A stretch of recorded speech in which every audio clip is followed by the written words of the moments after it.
knows Philip, and he's written a terrific book on the end of the Cold War, the principal author of 9/11 Commission report, and many other books. And he's right now in the midst of writing a terrific book on sort of decisions for war, and in ways that illuminate old crises and old decisions, like going to war in 1898 or Wilson's decision for war in World War I. He's sort of brilliantly reassessing these decisions. So we're all looking forward to Philip's next book. At the same time, he's doing about a dozen other things that none of us can keep track of, and sometimes we don't know about. But Philip, thank you.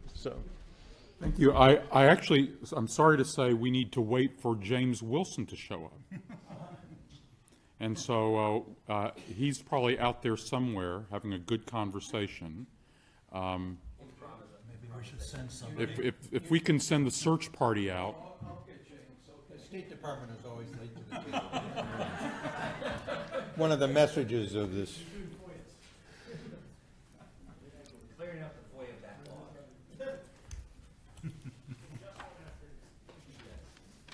James did it. So far, it's been a great panel.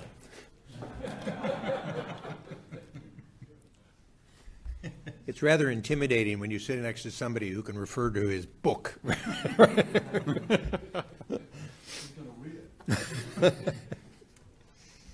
we had grandchildren here, they could sit on it.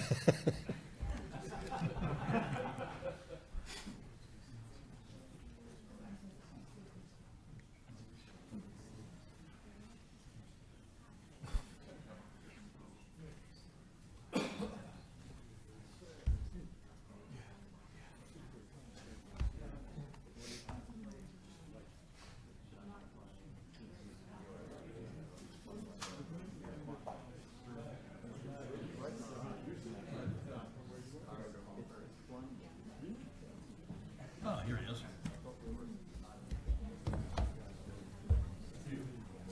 Glad you could join us. Thank you.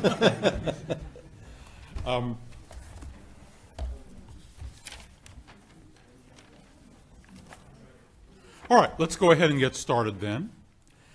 This is a panel that's just covering the period only of the great second crisis phase of the Cold War in the early 1980s, extending to the end of the Cold War itself, into the beginning of the early 1990s and the disintegration of the Soviet Union. And with a perspective on U.S. and Russia relations, we'll start actually with a perspective from the point of view of the Reagan administration with James Wilson. James? Thank you, Philip. Shall I go up to the... Sure. No.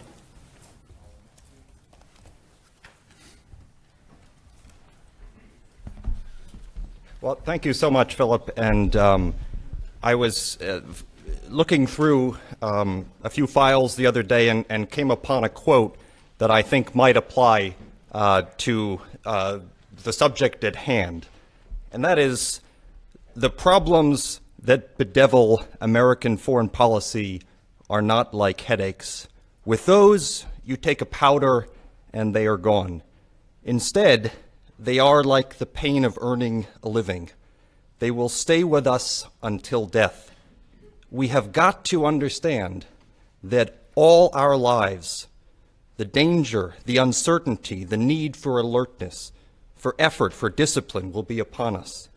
But we are in for it, and the only real question is whether we shall know it soon enough. Now, I think that line, as Dean Acheson said in June 1946 at the Harvard Club of Boston, applied very well to that moment. It applied very much in 1998 when Strobe Talbot, Deputy Secretary Talbot, sent it on to Secretary Madeleine Albright. And it very much applies to the topic we've been discussing. Incidentally, it probably also applies to Mel Leffler and me, or his perception of me, when I 12 years ago walked into his office, and then 6 years ago trying to finish up at the University of Virginia in the history department, was living at his house with no potential firm prospect of employment, but it's all worked out. I'm extremely grateful to the UVA History Department, to my dear and beleaguered advisor, and to the Miller Center for having me and for having me back. Now, to the point that Jeremy said about common knowledge, I think that what the Miller Center does in terms of the presidential projects, the recordings, the oral history, is tremendously important in this era where it is genuinely difficult to figure out what is real and what is not, what is authentic history, what is fake news. I'm extremely fortunate to work with my colleagues in the Office of the Historian, and particularly my colleague Elizabeth Charles, with whom I work very closely on the U.S.-Soviet volumes in the Foreign Relations of the United States series, to be working on a similar project that puts forward, I would say, about 90% of the top-level conversations and internal memoranda of U.S. policymakers from 1917 to 1991 when it comes to U.S. and Russia. I should say that the views expressed here are my own and do not necessarily reflect those of the Department of State or the U.S. government. And with that, I think I would pick up on the heroic factor that Vlad Zubak and others have raised in the last day, and to talk a little bit about what I think the lessons, potential lessons are of Ronald Reagan and the Soviet Union when it comes to U.S.-Russia today and in the future. And simply put, I would say, don't wait for a Gorbachev. Reagan didn't. There's a common misperception at the time, later, and even today, that Reagan came into office focusing entirely on building up U.S. and allied strength, deferred negotiations until a new type of Soviet leader emerged. In fact, Reagan attempted early on to engage with Brezhnev and his successors, Yuri Andropov and Konstantin Chernenko, and at times giving real emphasis on the role of history in Russian foreign policy and the Russian role of history and the lives of the Russians he was dealing with. In thinking through this letter he wrote to Chernenko in February of 1984, I have reflected at some length on the tragedy and scale of Soviet losses in warfare throughout the ages. Surely those losses, which are beyond description, must affect your thinking today. I want you to know that neither I nor the American people hold any offensive intentions toward you or the Soviet people. When it came to policy decisions, I think just as importantly, or even more importantly, Reagan put out on the table the zero option on intermediate nuclear forces treaty talks. He put that out in the fall of 1981, and there was a wide perception that it was a purely cynical thing because the U.S. and NATO did not have Pershing II and ground-launched cruise missiles. But Reagan stuck to this. He stuck to this position even throughout 1987, when a lot of people around him and a lot of NATO allies whose leaders had put their political careers on the line were not so excited to go forward with Gorbachev. Reagan put forward with the strategic reduction talks a much more ambitious proposal than had been seen before in the Cold War when it came to the most destabilizing missiles, ICBMs and submarine-launched ballistic missiles. In March of '83, when Reagan announced the Strategic Defense Initiative, he said he called upon the scientific community to turn their great challenge now to the cause of mankind and world peace, to give us the means of rendering these nuclear weapons impotent and obsolete. These two big proposals and this one big idea that went against a lot of conventional thinking throughout the Cold War, I think set the terms for the big debates between US and Soviet leaders, even before Gorbachev came to office. Now, in the summer of 1984, and this is a period that I think very much applies to today, when I think it's fair to say there's a sort of pessimistic view of the next 10 years with the Russians. But in the fall of '84, when there was no strategic arms negotiations going on, the Soviets had walked out of Geneva the fall before.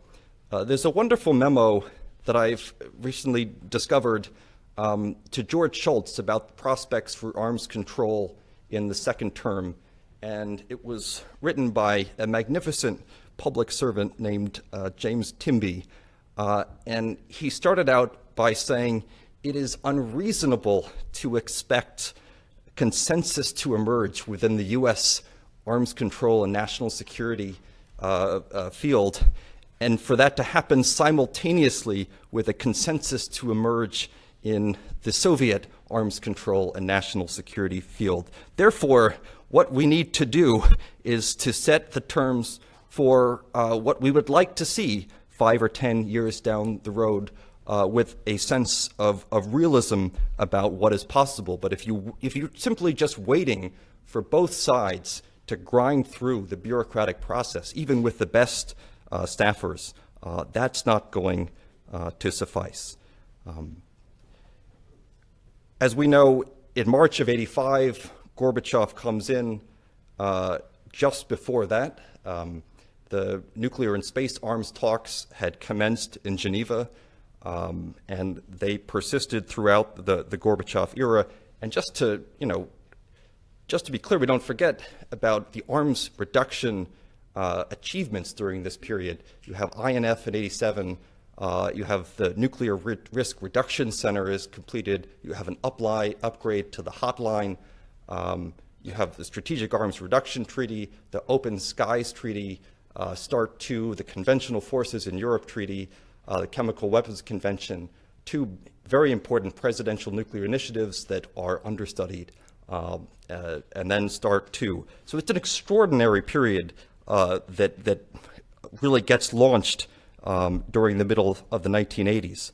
And I think that one moment that really crystallizes what Reagan is trying to achieve after he starts to engage with Gorbachev and begins to think that I can trust this guy to really uphold his end of the bargain.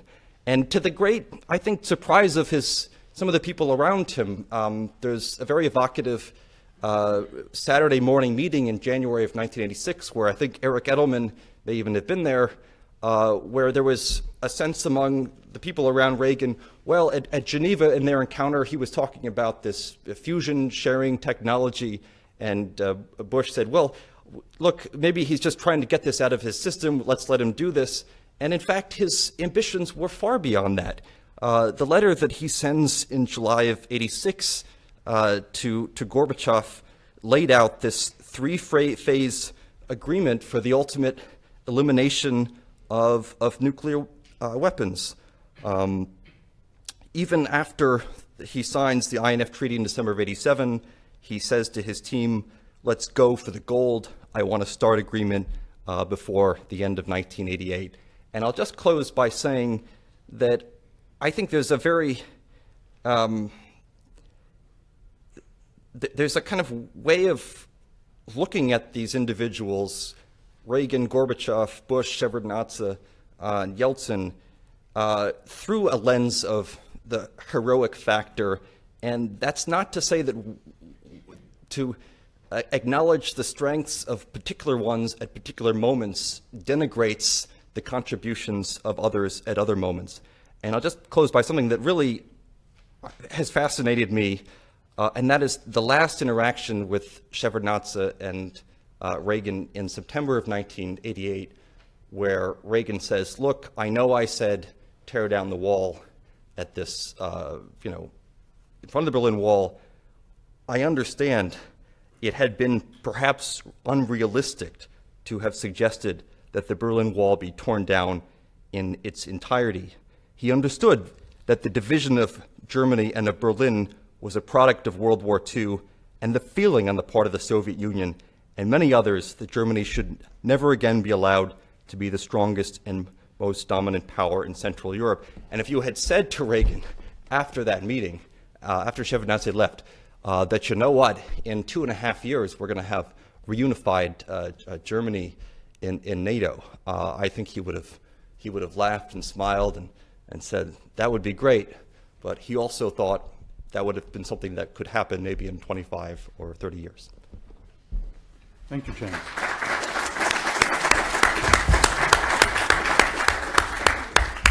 Bill?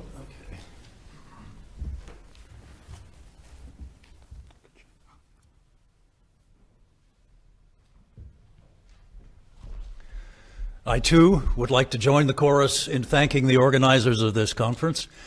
I know that the hope of the organizers has been that we would not only recount history, but try to derive some lessons for the future, for the present.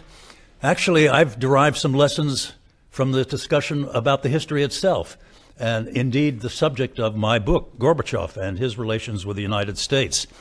So some of what I'm going to say is diverging from my paper in order to take account of what I've heard here and how it has affected my thinking. Now, usually in talking about Gorbachev, I begin with a famous quote from the British historian Thomas Carlyle, that history is, quote, but the biography of great men. And we know immediately there's something wrong with that, the word man or men. But not only that, we know there are social movements and international conditions and economic circumstances. But I think Gorbachev is a classic example of an individual leader who makes a decisive impact on history and whose biography helps to explain that decisive impact.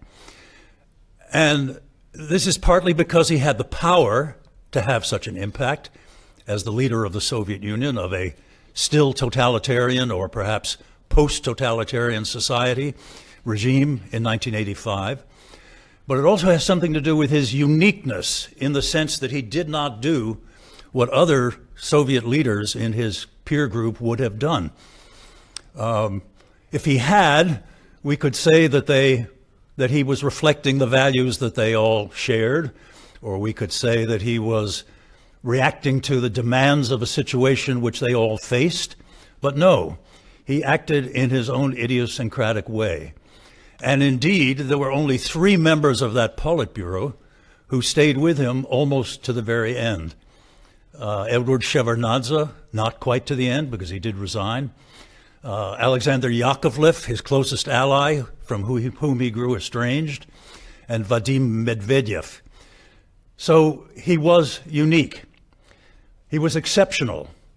And that is what I want to underline in light of the conference so far. Because what struck me about many of the papers is how much continuity the paper givers have discerned in the 100 years between 1917 and 2017. Of course, there have been differences. Stalin is not Putin. Communist ideology is not Putin's return to the trinity of the czars, autocracy, nationality, subordinist. There are many differences. Détente was different from Khrushchev. We talked about them all. But there are these interesting parallels from which Gorbachev and to some degree Yeltsin is the exception. Just to list a few of them that I've heard mentioned here. The search of the Soviet Union and Russia under Putin for a sphere of, well, we called it by different names, influence, dominance. First in Eastern Europe, as Serhiy talked about after the war, and now in the near abroad. Several of the papers talk about how the Soviet Union and Russia over and over again have seen the United States as hypocritical, proclaiming its adherence, fealty to ideals, and then ignoring them in its foreign policy practice. We heard several times about how the Soviets, and now Putin himself, wants to be treated as an equal of the United States.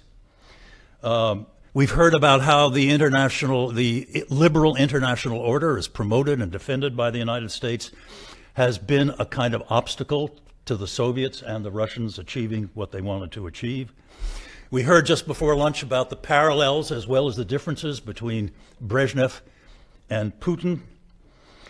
So it strikes me even more as a result of this conference than it did in writing my book that Gorbachev is, and Yeltsin to some extent to be determined in the next half of this panel, is the great exception, truly exceptional, both at home in his determination to try to democratize his country, and abroad in his determination to end the Cold War and help to build a new world order, post-Cold War order, which would be based as much as possible on the non-use of force.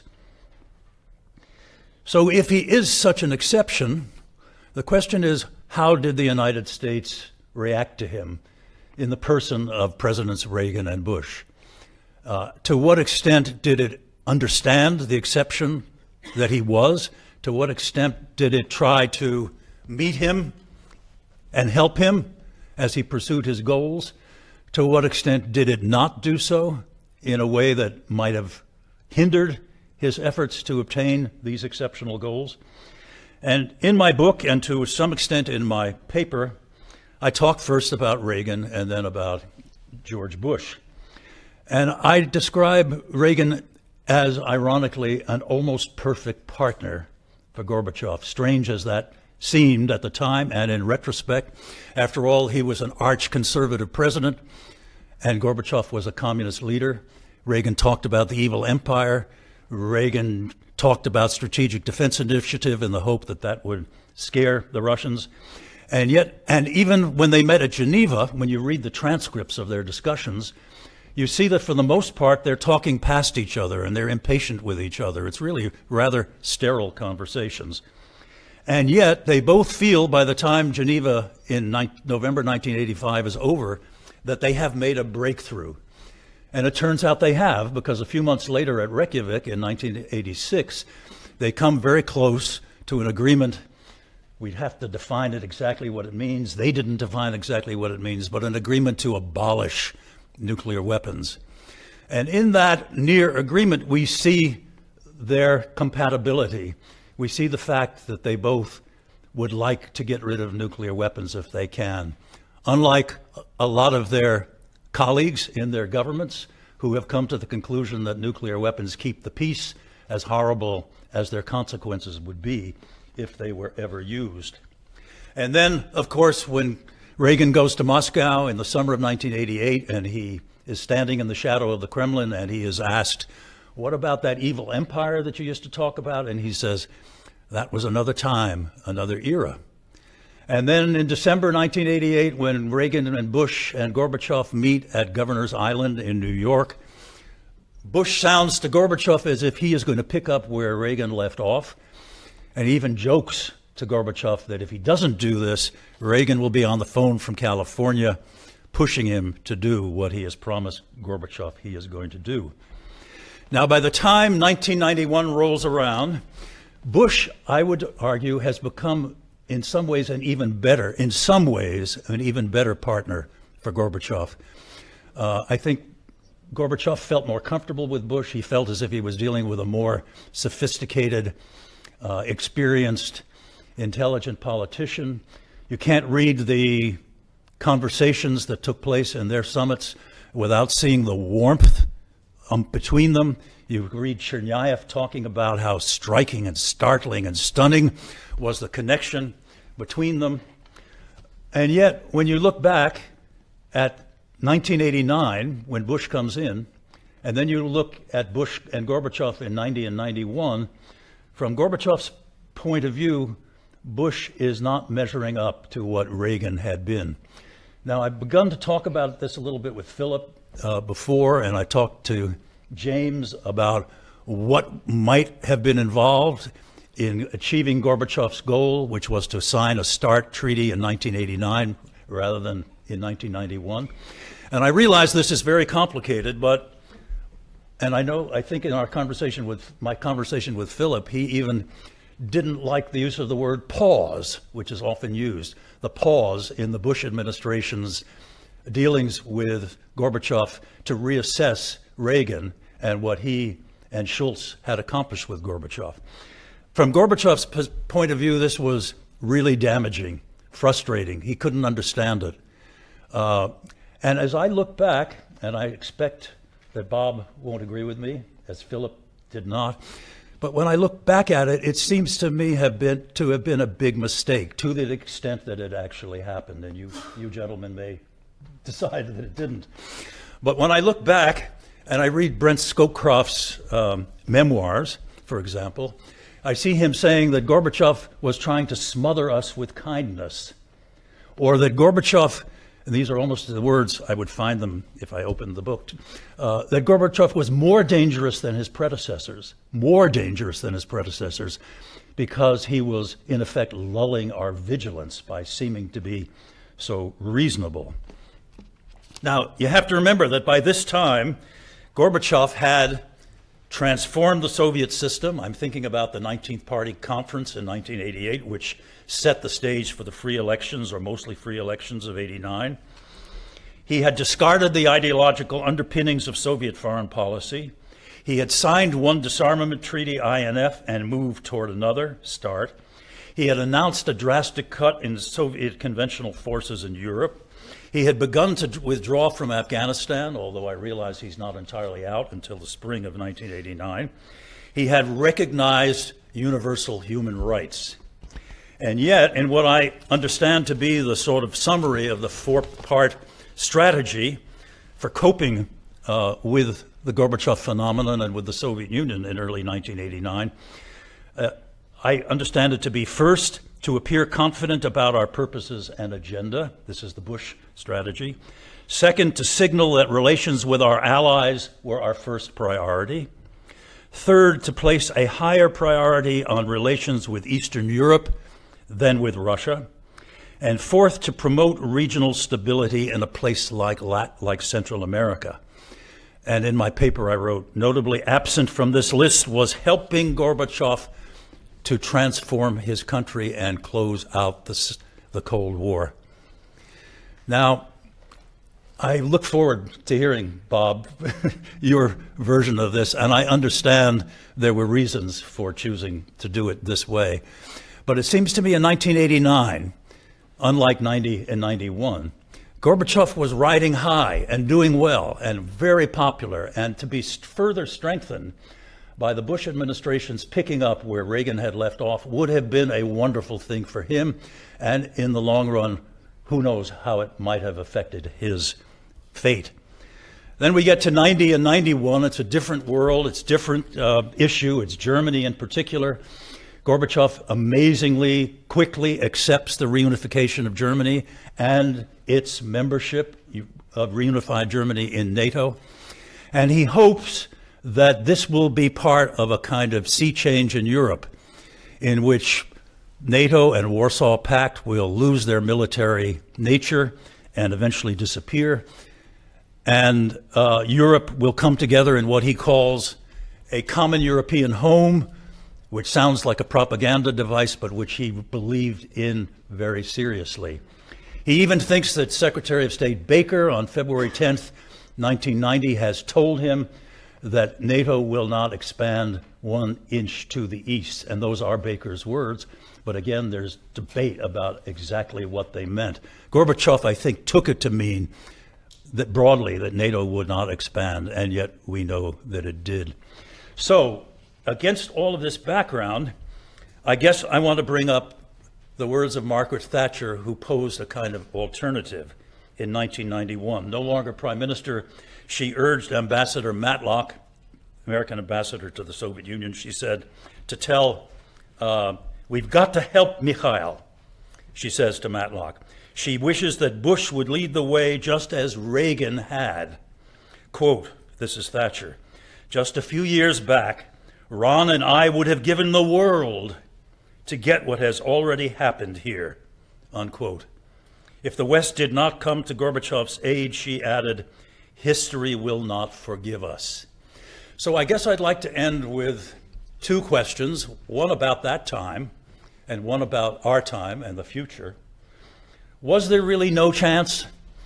What could we have done? Could we have done more to help Gorbachev, either in 1989, when I think it might have really made a difference, or in 90 and 91 when I think probably it was too late because things were coming apart in the Soviet Union. And then going back to the conference, there was talk about how someday, we don't know when, probably not soon, another heroic leader or different circumstances might come about when we have another chance to deal with a Russian leader who wants to do things differently and than they've been done for the most part in the last 100 years. What might we do then? How might we be prepared to help then in a way that we couldn't or didn't or wouldn't back in 1989 and 1991? So those are the two questions I'd like to leave to be discussed. And meanwhile, I welcome our next speaker, who may not agree with me.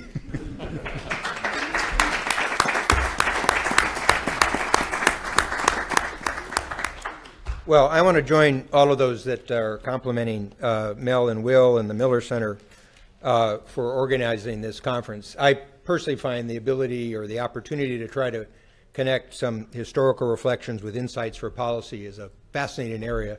For Phil and for me, it's certainly what we try to do in our career. So I really think this is a great venture, and I appreciate the invitation. And for the historians, you may not recognize this, but since I know many of you from your books, it's a real treat to have a chance to be here with you. And I told Professor Taubman I'm enjoying his biography of Gorbachev, but it just to show the sort of the irony of life, as I was flying back from Paris yesterday, I just finished 1988. So I've got a feeling of where he's going in 89, but I don't. And for those of you that haven't read it, it's a masterpiece. So it's an extraordinary piece of work. James and I first met when I reviewed his book for the Financial Times.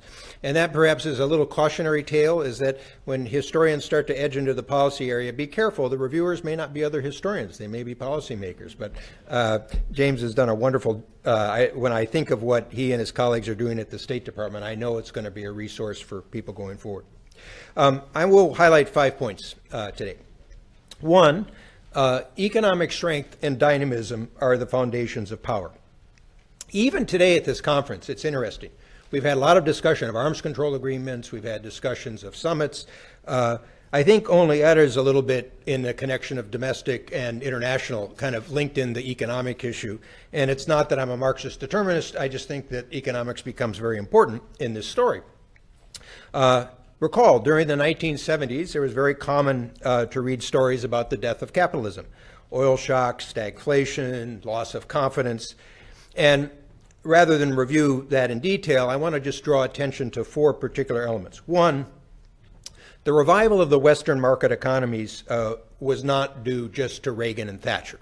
While they obviously played major roles, if you look at what Japan did after the oil shocks with energy efficiency, it's transformative. If you look at what West Germany is able to do to continue to expand as sort of the engine of Europe, Mitterrand, as you recall, changes his approach and policy towards economics. The one other European figure that really worked with us during German unification was Jacques Delors of the European Commission. And EC 92 was clearly a magnet for the rest of Europe. So in sum, we saw adaptability of market economies of different types. And that's what I think partly drives the story of the Soviet Union, because the Soviet Union is not able to adapt. 2, and critical for the reference to today, the domestic economic revivals were combined with international adaptations in the 1980s. Without taking the detail, let me just mention these took place in trade, they take place in monetary policy and exchange rates, G7 policy coordination, developing country debt and reforms. And so this economic revival was not based on a narrow economic nationalism, or it also wasn't based on another idea that was current and has faded in history, which is the new international economic order, which was an international economic sort of planning model. The geopolitical analysis, who now move into the economic sphere, often pay attention to economic strength, but what they have a very hard time recognizing is there's a dynamic element to the power.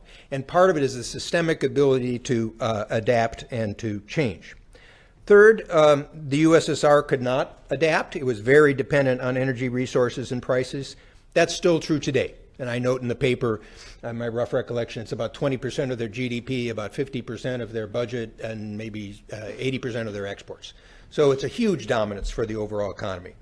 And four, the traditional focus on Bush 41 is obviously his foreign policy. And I hope that historians will actually go back and look a little bit at some of his economic and domestic aspects, because, for example, the budget deal that he does at great political cost, he does, frankly, because he's worried about a domestic conflict going into the Gulf War. But if you take that budget deal and take the one that Clinton did, basically you've got the foundations for a very strong economy over the course of the 90s. He finished the NAFTA negotiation, which Clinton passed. He almost finishes the Uruguay round, which creates the WTO, which Clinton finished and passed. And I might add, little recognized, passes landmark Americans for Disability Act, landmark Clean Air Act amendments. Not bad for a first term, but you rarely find somebody who comments that this was part of Bush's legacy. The question today is whether the U.S. is deconstructing this international economic system that it led in creating. And if so, I think there will be very big costs to foreign policy and national security. May not show up immediately, but in the worlds in which I operate, you're already feeling it. Second, security negotiations require leverage.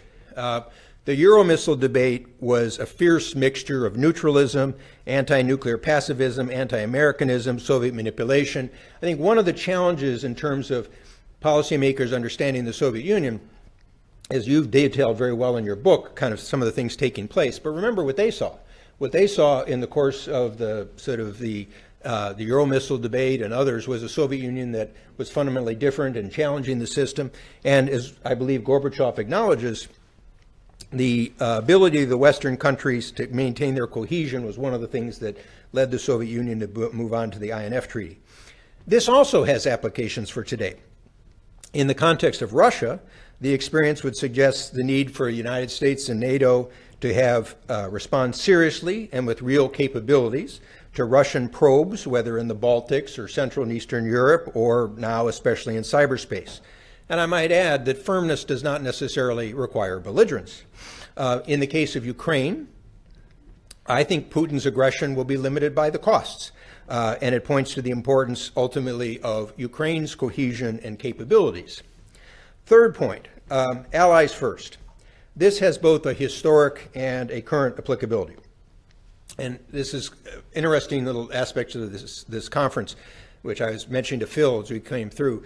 Not surprisingly, if you have people who specialized in the Soviet Union and Russia, they focus on U.S.-Russian relations. If you're in the government, you might also focus on alliance relations. And you can see in the history the tensions between those that focus first on Western Europe and those who put their priority on relations with the Soviet Union. Marshall, Truman, Acheson clearly focus on the alliance system after the Marshall Plan. I would argue that Kennan and John F. Kennedy's advisors, Kennedy actually moves out of this view, I believe, after with Berlin, but are very much focused on Moscow. I don't know Strobe's view today, but the book that he did right after Bush 41 sort of said that Bush made a mistake by focusing too much on coal and not enough, a little bit on your sort of thesis. You see this in Jack Matlock's writings. And the idea of, well, should the U.S. have put a priority to Gorbachev or to coal in Germany? Without getting into too much of the pause, I think what you'll encounter a difficulty for the people who are there is that there's clearly a desire by Bush to demonstrate he's going to have his own team. And so partly there's a shock to some of the Reagan people that they don't actually get to stay into office, okay? And there's all these studies that are commissioned. But frankly, those studies were busy work, okay? And from day one, people weren't pausing. They were trying to figure out kind of how to deal with the world we inherited in 1989. And frankly, just as in the budget area, there was cleanup of S&Ls and budget deficit, there were some things to clean up in the world of 1989. Our allies were not wildly excited about the romantic view that we're going to do away with nuclear weapons. We can debate how likely that's going to be, but this was a very troubling view for everybody from Thatcher to Kohl.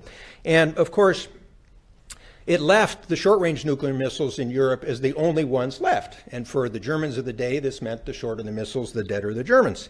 What I find most striking is that there's almost no attention in the histories to Bush's conventional forces proposal, which he does in late May. So he's been in office 3 or 4 months, which is a very bold effort to try to move the short-range missiles off the agenda by saying if the justification was a sort of a 3-to-1 conventional asymmetry, let's equalize and go to much lower levels. Now, the importance of this is that, number one, it, as I said, moves the short-range missiles sort of off the agenda where there was great conflict with the Soviet Union, or with Germany. It moves the idea of the politics moving away from nuclear negotiations to conventional forces. You'll hear most of the discussions today and other days kind of focusing on strategic arms as being the sole determinant of the U.S.-Soviet relations. This actually goes back to what is the history of the Cold War, which is the Soviet army occupying Eastern Europe. And there was a political implication to this. If you could start to get the forces start to leave Eastern Europe, that might also affect the politics. It also aligned the United States closely with Germany, but it did have the benefit of being a real cost reduction for the Soviet Union as well. And the other little benefit of this that takes place is that it clearly establishes Bush as the alliance leader. Margaret Thatcher didn't really like this proposal. There was a conflict that was required to be resolved where Bush had to make the decision over Thatcher's preference. So again, you can compare with administrations, but within the first 4 or 5 months, you have an extremely bold conventional forces initiative that sort of changes the focus of the alliance. In addition, I was very much involved with the Central American negotiations, which Baker starts about sort of in February, so it's the first month. And this was a way of also testing Soviet seriousness about whether, and frankly, from a political point of view, it would be inconceivable that you could help Gorbachev in any financial way if the Soviets were seen as continuing to put money into Cuba and to Nicaragua. It's just a political reality. So how do you move that away? In September, Baker and Shevardnadze make progress on the arms control at Jackson Hole. And along the way, we actually start these discussions about economics. We had the economic reform discussion on the plane out. In addition, in the summer of '89, Bush visits Poland and Hungary, where he's welcomed reform, but he's also competing a little bit with Gorbachev in terms of the public diplomacy. So, in a way, throughout much of the Cold War, the U.S.-Soviet relationship seemed to define around nuclear weapons. And now the agenda is moving to everything from conventional forces to the division of Europe to sort of economic reform. And keep in mind, whether this was a limitation or not, what do decision makers have in their mind? Well, they have 1956 in their mind, they have 1968 in their mind. And this is also very important for historians looking at one area. We had June '89 in our mind. We just come back from the conventional forces success, and all of a sudden there's Tiananmen Square. Right? So the idea that this was all going to be a straight line path looks that way 25 years from now. It didn't necessarily look that way at that point. And that was a sort of a warning of the cautions. Another way of saying this is, I think in 1989, the U.S. recognized in Europe the question would be as much a German question as a Russian question. And this came up a little bit kind of in the earlier discussion. The prospect of what would happen with Germany was not only a matter for Russia, it was a matter for Eastern Europe, it was a matter for Western Europe. And so I think if you feel over 8 or 9 months that that set of actions is a pause, then I don't know how you would compare it with anything else in recent political history. What else have governments done in their first year that sort of matches that level? So in sense, by November, which is so within the first 8 or 9 months, you've got U.S. well positioned on NATO, Germany, U.S. EC relationships. Even Baker talks about the CSCE as a way to deal with the common European home by December. To compare that with today, I think we have a world where Trump is ambivalent about alliances. I think the generals will generally hold him in line, but Trump prefers transactional policies. Strong leaders of an authoritarian nature may be easier for him to deal with. And so one of the questions, going back a little bit to the discussion about the Wilsonian period, is I wonder whether we might be moving back to a period more like 1900 or the 1920s, where you have maneuvering of great powers if this system doesn't continue. Fourth point, prudence and respect. Bush and Baker were not triumphant. Bush's reserve when the Berlin Wall came down is the most sort of obvious example of this. They both tried to listen and understand the perspectives. An important part of diplomacy that sometimes works, sometimes others, is to help create explanations for your counterparts when they're in disarray. And this was definitely the case of the Soviet Union in sort of 89 to 91. Remember, when Bush finally convinces Gorbachev to accept German unification in NATO, he does it on the basis of CSCE principles. Because Gorbachev had embraced the CSCE, and the idea was CSCE has a principle that says countries should be able to choose their own alliance. So if you're consistent with your principles, how could you deny that possibility? There's another example that Phil has detailed. It's called the 9 points, where basically we had been putting out ideas to try to help the Soviets. We weren't sure that they had sort of internalized them, and so we reframed them in sort of a different way. You see this in the handling of the Baltics, where Bush was very cautious about Russian recognition. I remember Baker actually trying to differentiate, as a good lawyer, differentiate and distinguish the Baltics in discussions with Shevardnadze to have them sort of have their ability for independence. You see this in Bush's caution about the breakup of the Soviet Union. Now, this was a very controversial issue, but it was, again, sort of fit that sort of model of dealing with this prudently. And also, I think this is, again, reasonable people will differ about this, but you have to assess realistically what the U.S. can and can't do. So in some ways, I'm a little surprised by this view in that after recognizing with trillions of dollars, we haven't been able to remake Afghanistan or Iraq. How confident are we really that we were going to be able to remake Russia? And you have to, again, for today's contrast is, as opposed to prudence and respect, I think Trump seeks confrontation. He creates uncertainty. He will act he impulsively as part of his deal making. So the reliability of the United States is, I think, an issue today. Now, finally, again, this comes back to the idea of what one could believe the U.S. could do. I've always had the sense that Russia's future is in the hands of Russians. And while there's a way that you can help and you can support, you have to be careful not to assume that you can remake their world for them. And again, from a historical perspective, we were trying to avoid what we called a Versailles victory. But this applied to Germany as much as it did Russia. We wanted Germany to be unified in a way that its sovereignty was clear, so that there wouldn't be some future generation of Germans who are saying, why are we singled out? And all you have to look at is for the AfD to have a sense of whether those things are possible over time. In terms of the German-U.S. partnership, we saw this not only in terms of old alliance obligations, but we saw this in the future of Europe. We believed that Germany would become the most dominant country in Europe, and frankly, we wanted to have a special U.S.-German partnership. I think Germany has become the most powerful country in Europe. I'm afraid the partnership has tended to slip away for us for various reasons. We wanted the opportunity for the Soviet Union and then Russia too, but I think our assessment of the reality was that the Soviet economy was in much worse shape than the Central and Eastern European economy. A key lesson of reform, economic development, which I also know from my World Bank days, is that if the locals don't own it, it won't work. And frankly, at least so far from what I've read your book, I have the sense that neither Gorbachev or Yeltsin really grasped market economics. And I certainly had this when I was engaged with meetings with them and their people. The technocrats in Russia were far weaker than those, for example, in Poland. And this wasn't primarily a question of money, although money helps. And you remember in the 90s, Russia gets big sums of money from the IMF, the World Bank, the Saudis, actually U.S. ag credits. But you have two big issues here, and this is the relevance for today. One is the macroeconomic issues of budget, inflation, credit. Russia's eventually gotten a hold of those, and I think Russia actually has a reasonably good macroeconomic policy. The microeconomic issues, property rights, rule of law, contracts, competition, those are even more difficult, and frankly, Russia is struggling with those issues 25 years later. And again, you always have to be careful about these comparisons, but I was deeply involved with Poland's process of transition in 89, 90, and 91. This was a very near-run thing, and the politics almost fractured, even with the strength of the Solidarity Coalition.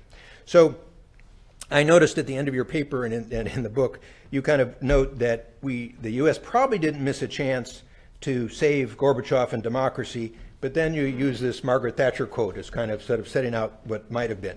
Well, from a practical policymaker's perspective, I would suggest that, frankly, Margaret Thatcher might have spent time more effectively focusing on Britain's relationship with Europe, which was also going to be a question that was posed by the 89-90 issue. And we've seen what happened with Britain's failure sort of to deal with that. So it's an issue where, of course, I think what one has to, as a policymaker, sort of weigh is kind of the dream and the hope that the United States could transform Russia, as you suggest, in sort of 89 and save democracy. It's a nice thought, but at least as of 1988, when I'm reading the book, he's got some internal problems that were way beyond our capacity to deal with. The lesson here, I think, for U.S.-Russian relations today is Putin has clearly chosen a different path from Gorbachev's cooperation or Yeltsin's interest in integration with the West. My sense is that at first Putin was willing to negotiate a convergence. Now I think his preference is to have a policy driven by the idea of Russia being a great power with a sphere of influence in a multipolar order, and he will act opportunistically. He will try to subvert Western democracy. The phrase I use for him is a ruthless pragmatist, and both those terms apply. And what I mean by that is, on the ruthless, he has a different value system than certainly Gorbachev or Yeltsin or the United States, but he will calculate costs. And that's where, if you come back to the 5 principles, I would suggest that the U.S. should work from economic strength, including in a dynamic, adaptable international economic system. It should work with its allies. It should meet aggression firmly, including a price for subversion. And one issue, I think, in recent years, don't diminish or insult Russia. Russia is going to be a player in the system regardless, remain open to opportunities. As I think one of the other panelists mentioned, I think Arnie mentioned this. Keep in mind, we tend to look at these trends over sort of as a movement over time, but history tends to be marked by sharp discontinuous events, and those are very hard to predict.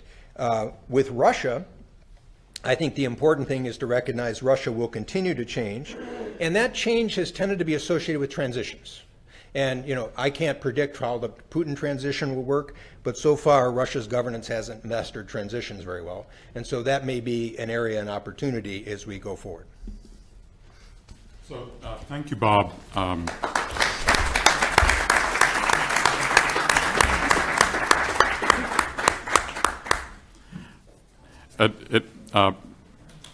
I will take advantage of a brief opportunity to comment on Bill's argument, and indirectly it's also a comment on Reagan.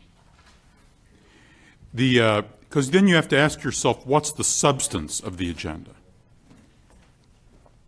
So Bill makes the comment, we were really hoping Bush would pick up where Ronald Reagan left off.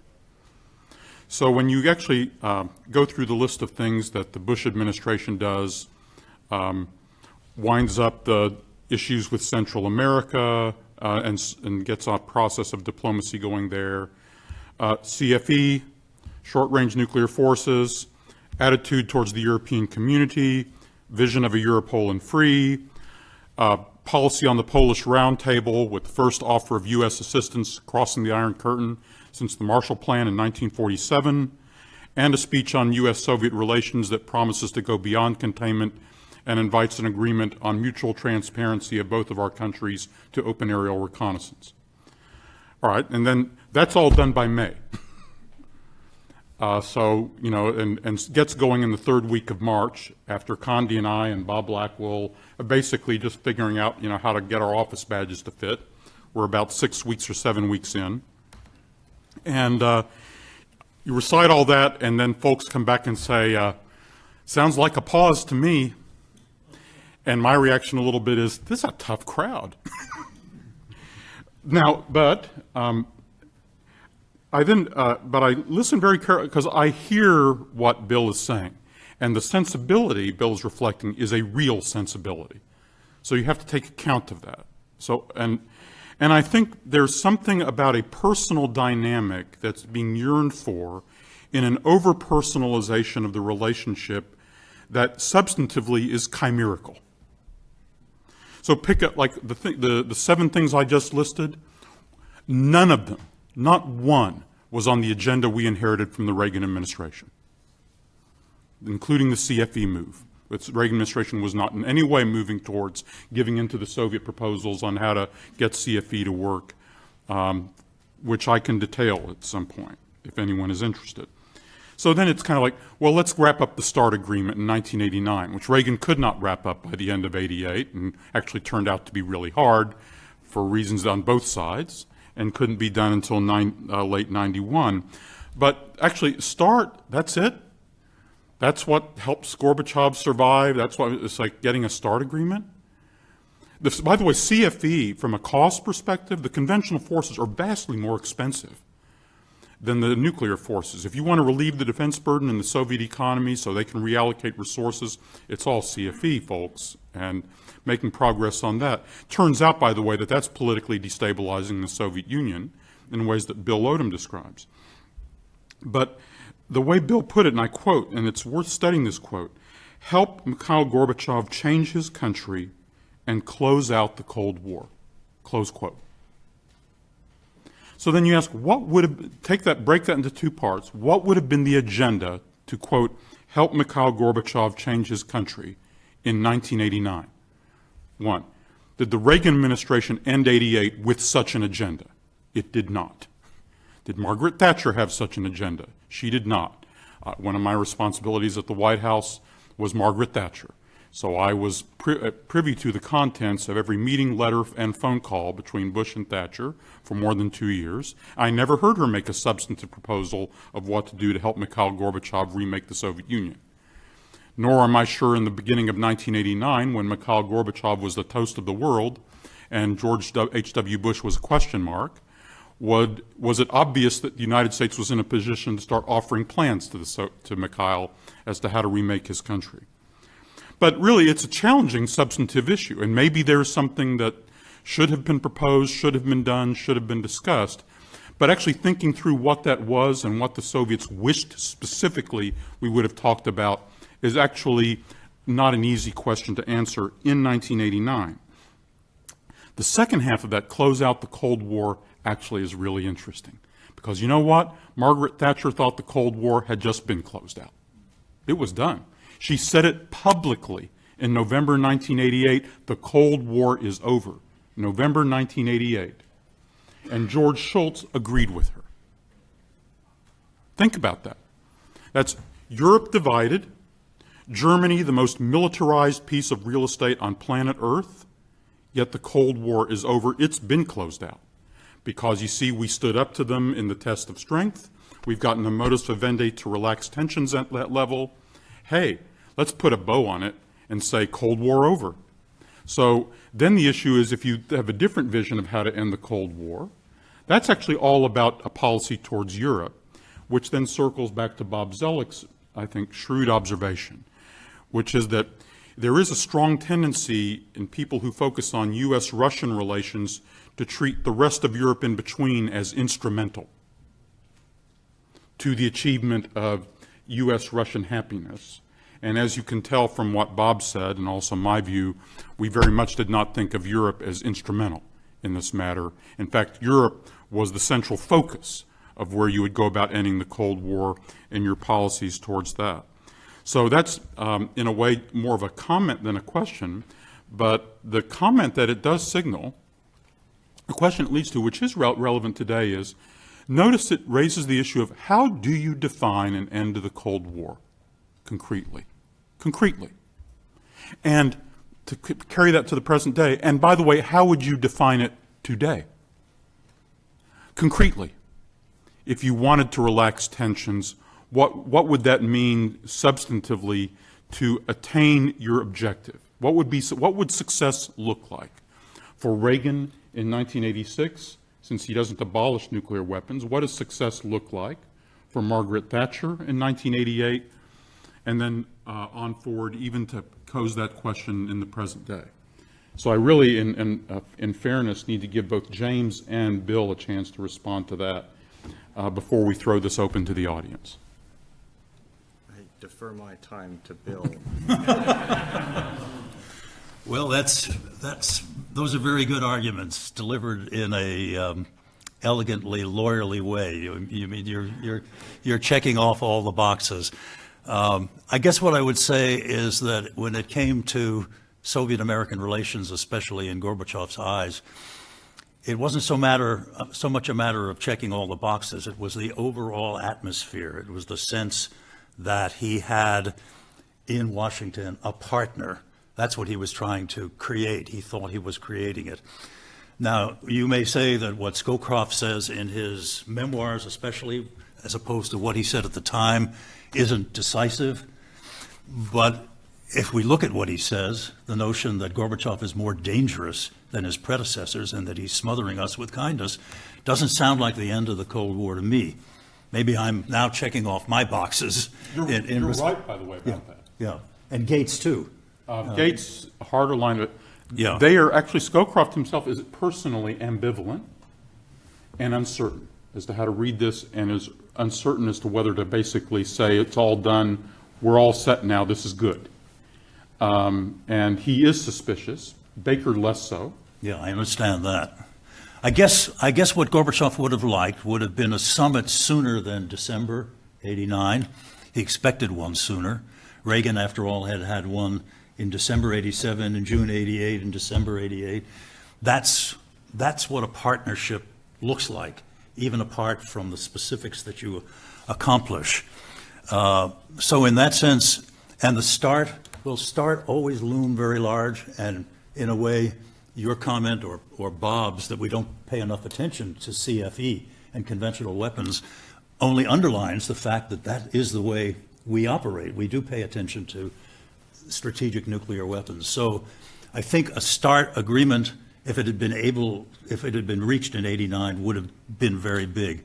James and I talked the other day about what the obstacles were to that on both sides, and I am not an expert on that, and I concede, I guess it was very difficult. But again, leaving aside what Thatcher did or didn't do, what she's saying, that's the big point, and that's the big point of my presentation. This guy was exceptional. This guy broke with Stalin, Khrushchev, Brezhnev, everybody, Putin. This guy was ready for a transformed world beyond the Cold War. And so against that, the background of that possibility, which we also have to worry about his being able to sustain at home, granted, but against the possibility of that kind of stunning move forward in the world, which maybe Yeltsin was also pushing for, but even if he was, it's a few short years. Against the possibility of that kind of outcome, I just think that Central America pales. And some of the other things, well, were the relations with allies that shaky or fragile that repairing them had to be put ahead of the possibility of this kind of outcome? Maybe I'm a romantic, a fantasist along with Gorbachev and Reagan, but I just wonder whether we couldn't have done more. I think that's an eloquent statement of the other side of the case. Go ahead. There's a little bit of a lesson of historical method, because Bill properly points out kind of the Gates position and Scowcroft. And this is where written sources, it's a challenge for historians, right? Because as I told you separately, Baker had to crush Gates a couple times on this, okay? But that tells you something, okay, where Gates wanted to give a speech that pointed out some of the cautionary stuff, and Baker, we first watered it down, and then basically he said, look, I just don't want this speech delivered at all, okay? And Brent, by nature, was cautious on this, but I remember many times where Baker would come back and say, these guys just don't know what my friend wants. And here he's referring to the president. My friend Gorbachev? No, his friend Bush. Oh, Bush. and what he's meaning is that Bush is a very competitive man. I mean, you see it in his sports. He's a gentleman, but he's an extremely competitive man. And he did not want to be seen as standing on the sidelines while Gorbachev was sort of framing the global context. And as for, I think what you ask, is Europe important? It really does come down, and Phil has sort of framed it nicely. There was a view in the Schultz State Department, which Roz Ridgway, the Assistant Secretary, represented, which was a divided Europe was fine. Okay? And so, yes, the Bush administration really did feel that and I can give you an example of this in February '89, we were thinking about German unification at the very start of '89 without knowing but because you could see the forces that are breaking into it. And so, frankly, if you're concerned about the German question, how Germany gets unified peacefully, democratically with a stable sort of security order, you do have to pay attention to Europe. Because remember, when that moment struck, Germany didn't have many friends in Europe other than Delors. But to the audience, first Matt Frakes and then Erez Manella. Matt? Great. I wonder if you could all speak a bit to the opportunities that were available in the late 80s and the early 90s for cooperation and partnership. And I'm thinking for moments of crisis or anything else. But this was a time of immense change, and there were possibilities open that I don't think were imaginable before. And so I'm wondering if you could talk a bit to these opportunities, whether seized, lost, or otherwise, and what that means for both the handling of the U.S.-Soviet relationship at the time and also for today. I think that's what we were talking about, in a sense. I'm not sure what I would add. I mean, I think there was a chance to do more, although I understand the fact that a lot was already done, and that there were obstacles to doing more. So it may be that this was a situation in which there was no way to go where, in an ideal world, we would have gone. I meant just not necessarily just with economic assistance to the Soviet Union, but say with the Gulf War or other crises at the time when the United States could have partnered with the Soviets or did partner with them. Again, this is always one of the challenges of history because we know how it turned out. Okay, and in some ways, this supports some of Bill's caution here. I have a hard time explaining to people who didn't grow up in the Cold War the fear and anxiety of the Soviet Union. Right? And that's why I tried to make reference, to 56 and 68, but those are just years. But I think probably for the people who were of professional age in 1985, if you had asked, who are in this room, if you had asked them, do you expect that the Soviet Union will withdraw from Eastern Europe or break up, you wouldn't have found one hand. Okay, and so this goes to the point, by the way, of thinking about discontinuous events. And so what part of it was, where I guess we have one of the differences amounts to is, I think policymakers have to think in probabilistic terms. Okay, so they have to keep open to the opportunities to support and to help them and encourage them, but they also have to prepare against downside risks. And again, the reason I use Tiananmen Square is because that was a good example of we thought things were going one way in China and all of a sudden, boom, right? And it's the same year. So the anxiety that there would be a reversal was high, and in a sense, Bill's book supports this. If you read about those debates going on in '87 and '88, they weren't all in agreement, and there was and he adds one other element, which was kind of this thought of is Gorbachev really just trying to remake the Soviet Union into a stronger opponent, or is he trying to make it into something different? And there was, I think, in your paper, or one of the points, is he trying to make communism work as opposed to, and you can see Gorbachev struggling with this. I mean, my view of Gorbachev, he's a combination heroic, tragic figure because he knows he wants to change. But at least from what I observed and what I've read and what I've read so far, he didn't really know what he wanted. I mean, he'd launched some process of change, but it wasn't clear where it was sort of going to end up. And so if you're representing the United States, you can't just say, well, this is a wonderful dream. We'll give up this, we'll give up NATO, so on and so forth. You have to be prepared for different eventualities. And so I continue to feel, and Strobe just left, but this is kind of one of the interesting questions will be, what else could have been done on the economic side? Okay, and I discussed this a little bit with Phil. I mean, just to give you a personal sense, I was very early in the process, starting to kind of look at the nature of the Soviet economy and the reform process. And so I was kind of digging into this and got to know some of the reform figures and so on and so forth. But this is one of the stories about U.S. bureaucracy. I was at the State Department. Once this became a topic, the Treasury Department sort of wanted to move in, okay? And the person who was point on this at the Treasury Department, David Mulford, sort of investment banking background, he wanted to focus on the debt renegotiation, which is what investment bankers do, okay?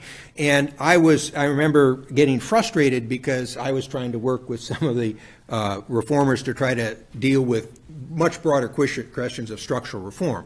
And so in a way, this story really transitions probably to the next panel because, as I said, I still believe the nature of the structural reforms in the Soviet Union for the economy were a huge challenge. I still wouldn't know today exactly what one should do. In fact, Vlad made this point, and he may be right, is that some of the Soviet reformers probably were looking more for a Pinochet model. In other words, they probably would have had a better model from China or Chile than they would have had from Gorbachev's democratization, because this is going to be so structurally difficult, okay, that if on top of that you open up the political system, it's never going to work.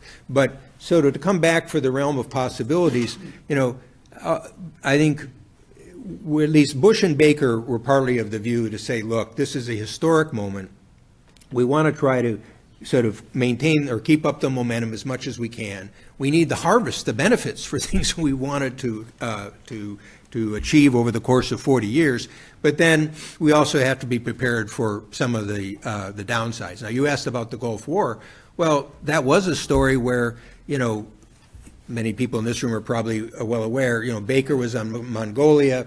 Dennis Ross and I were back in Moscow with a guy named Tarasenko, who was very close to Shevardnadze. And we arranged for Baker to come back and to have a statement, at the airport about the Soviet Union and the United States sort of standing up against Saddam Hussein's aggression. What I learned subsequently was that Shevardnadze never got approval for that statement from Gorbachev, at least so far. I haven't seen it. And so that shows again the players. Gorbachev at this time was kind of hesitating. And that is going back to Phil's question, that's when Baker says the Cold War ends. Baker says the Cold War ends when the Soviet Union and the United States sort of come together to stop aggression. I would go a little earlier. I think it's kind of when Eastern Europe is freed and Germany is sort of unified. But it's telling that for George Shultz and Margaret Thatcher, who said she liked Germany so much she wanted two of them, for her, she didn't like all that stuff, right? And today, Charles Pohl, her foreign policy assistant, is a very good friend. See, the reason she valued the Gorbachev relationship so much that she didn't want German unification to get in the way. And that was a different policy choice. So we're running out of time for this session, but I want to get Erez's question in, answer that, and then we're done with this panel. All right. Well, first of all, thank you. My question is more about things you haven't talked about. It did occur to me that much of the conversation, to the extent that it went beyond the Soviet Union and the United States, centered on Europe. And I'm wondering to what extent some events outside of Europe in this period of time had an influence on this relationship and this trajectory that you're describing. And the two things that occurred to me, and there may be other things that you would want to put on the table, but two things that occurred to me are the Soviet invasion, the Iranian Revolution, which led to the Soviet invasion of Afghanistan, which is ongoing for most of the period that you're discussing. And then the death of Mao Zedong and the reforms in China, which I'm wondering to what extent are shaping the way Gorbachev is thinking about the future of the Soviet Union. Can I say very quickly to the one thing I detect from the Reagan administration, which I don't think I really appreciated before, is at least in the early 1980s, this fear that the Iranian Revolution would become a temporary thing, that it would fall apart, and there would be a vacuum of power that would be very inviting to the Soviets. And that may have, I think, that fear kind of dissipates over the course of the decade, but I've been kind of struck by early on that sense in the Reagan NSC. And then you have to kind of think about the Reagan presidency in terms of what ultimately nearly brings it to its knees with Iran-Contra, that there were some people who, particularly Bud McFarland, who I think had the kind of sense that he needed to do a Kissinger to China replication. And I think John Poindexter, in December of 1985, probably regrets not turning off Bud McFarlane's connection to his home email, because that may have really prevented a lot of that. Can I pull a senatorial trick and yield to my time to Vlad Zubuk, who has a question? And I'll give you my answer later on China. Turn your question into a comment, Vlad. and then close us out. Well, two very quick questions to Bob Zellick. Was in 1991 not a policy, but kind of a feeling of giving preference to Eastern Europe? You mentioned it, on it, but was that like Eastern Europe first? Because when you read the discussions, internal deliberations before London G7 meeting, before Gorbachev came, the U.S. position is to crack down on those Western Europeans who want to rechannel Western aid to the Soviet Union, to Gorbachev. And position of President Bush is, no, we have to help Eastern Europe first. So you touched on it, but is it too far for if we call it Eastern Europe first and Soviet Union second? And for Bill, is that, do you think Gorbachev understood in 1991 that he would never get massive Western aid? And if he did, why he continued to behave as if he would? I didn't hear that. What did he say? Did he understand in 1991, did Gorbachev understand in 91 that he was not going to get massive Western aid? And if he didn't, why did he keep acting as if he did? That was the second. Well, I guess he understood after a while he wasn't going to get it. I mean, it took a great deal, I think, of determination and courage to ask for it in the first place.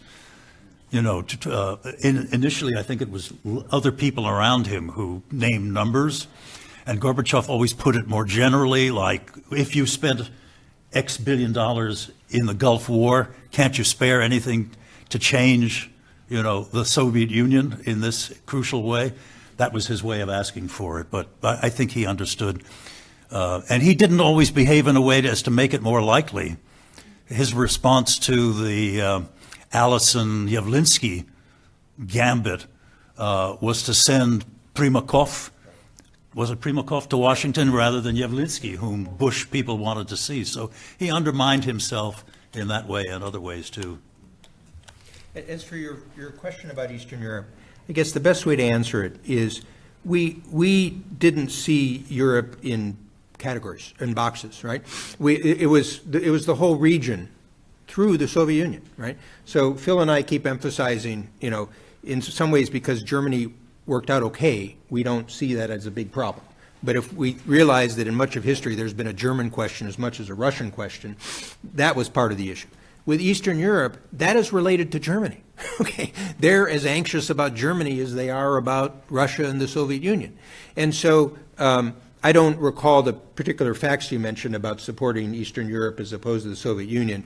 I think the reality for the United States was, and whether you think this is too narrow of a vision. Remember, Bush did a budget deal with what that time we thought was a big deficit that ended up probably costing him re-election. Okay, and so the idea that I remember thinking that in the case of German unification, we were willing to help do all the things, but we didn't really feel we should be paying for it. Okay, now we were very supportive of the Germans paying for it, and in the Gulf War, the Baker gets the Saudis to give additional sort of contribution of funds. And again, Strobe had to leave for a minute. He's to be a better person. It's a good transition on this. There were not small sums of money that were put in by the IMF and sort of World Bank. I mean, and so I continue to believe that money alone, unless you get the fundamentals right, won't solve the problem. And at least, and again, I very much had hoped that there would be the structural reforms, but as Bill said here, we worked with Yavlinsky and others, and then they sent Primakov, and so they kind of walked away. So there was never really a good plan that we felt that we could invest in the process.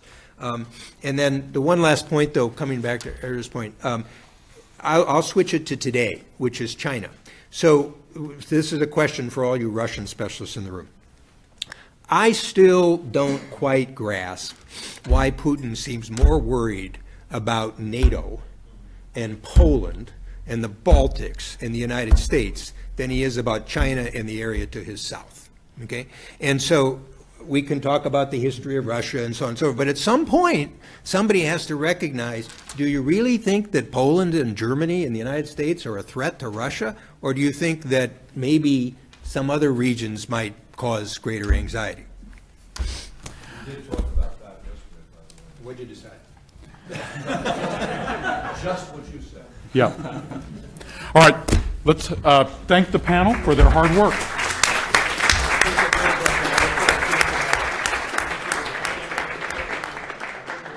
And let's just get the other panelists up here and no break.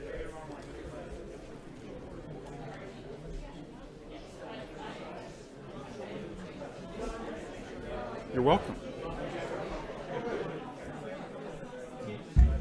Good preparation. Go ahead and leave my card in place. Thank you.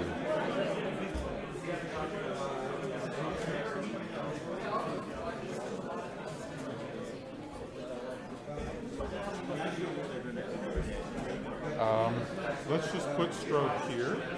Let's up here.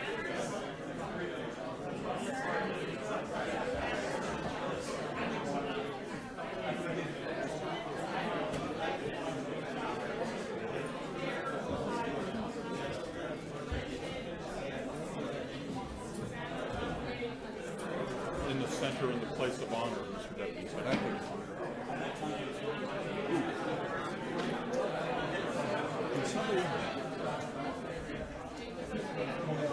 Can somebody get a glass of water? Wait a minute. That's yours. Yeah. We can try to get one for you. Why don't you stay there, Strove? I'll try to... I'll get... All right.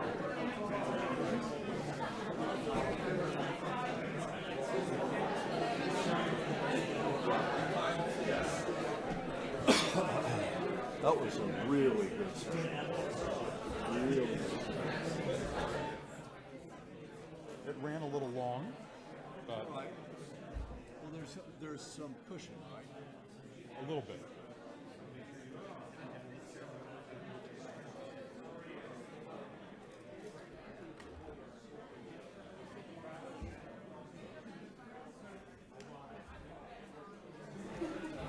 Did Bob say something about the transition to... He did not. Oh. He did not.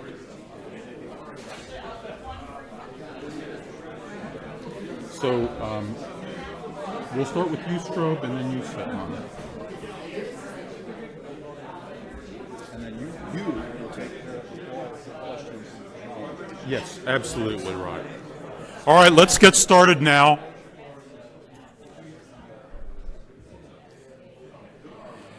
As with the end of the Cold War, events are rushing forward with breathtaking speed.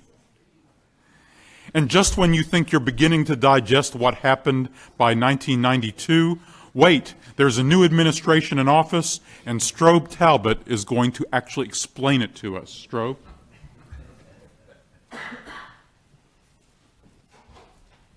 Well, let me start with a couple of ironies.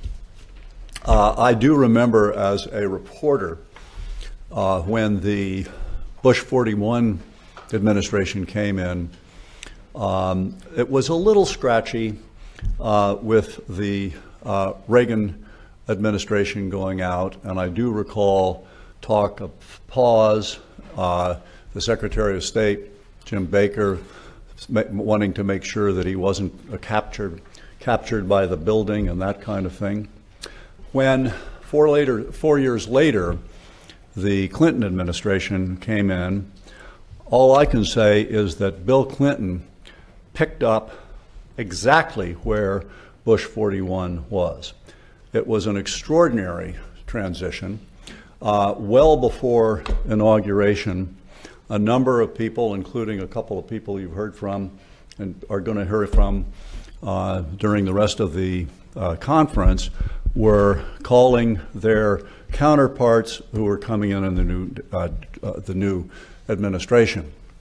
There is, of course, another even more ironic dimension of the Bush 41 to Clinton administrations, and that is that Bill Clinton knew that it was because of the masterly way in which President Bush had handled the end of the Cold War and the sensitivity that he brought to that made the Cold War end in a reasonably peaceful way.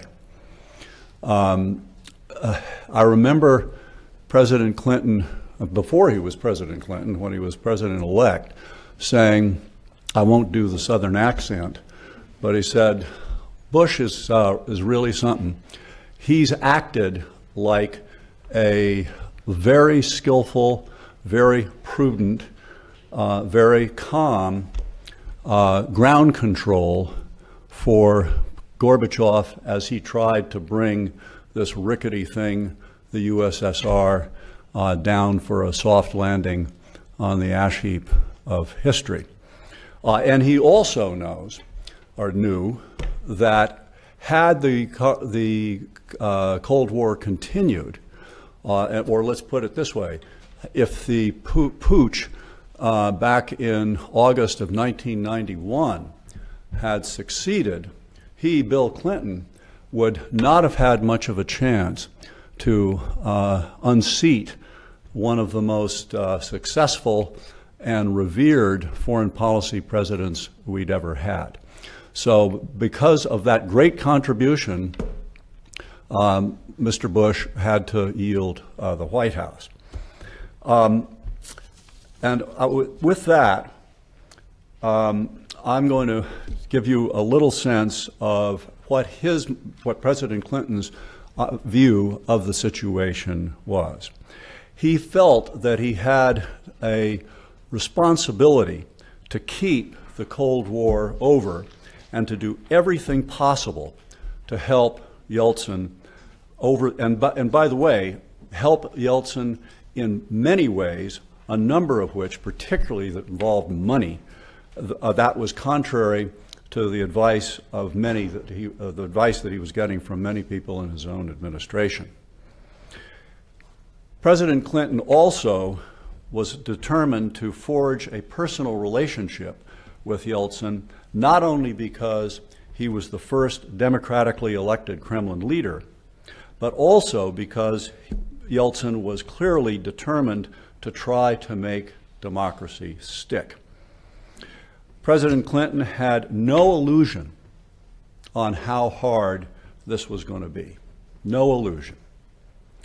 In October 1993, this is just one vignette, in the midst of the Black Hawk Down catastrophe in Mogadishu, Clinton was constantly moving from the real Situation Room in the White House to a kind of made-up Situation Room that we had over in the State Department, calling to find out how was Yeltsin doing with the mayhem in the streets of Moscow, the violence that emanated from the Russian parliament and the attack on the TV studio and other facilities.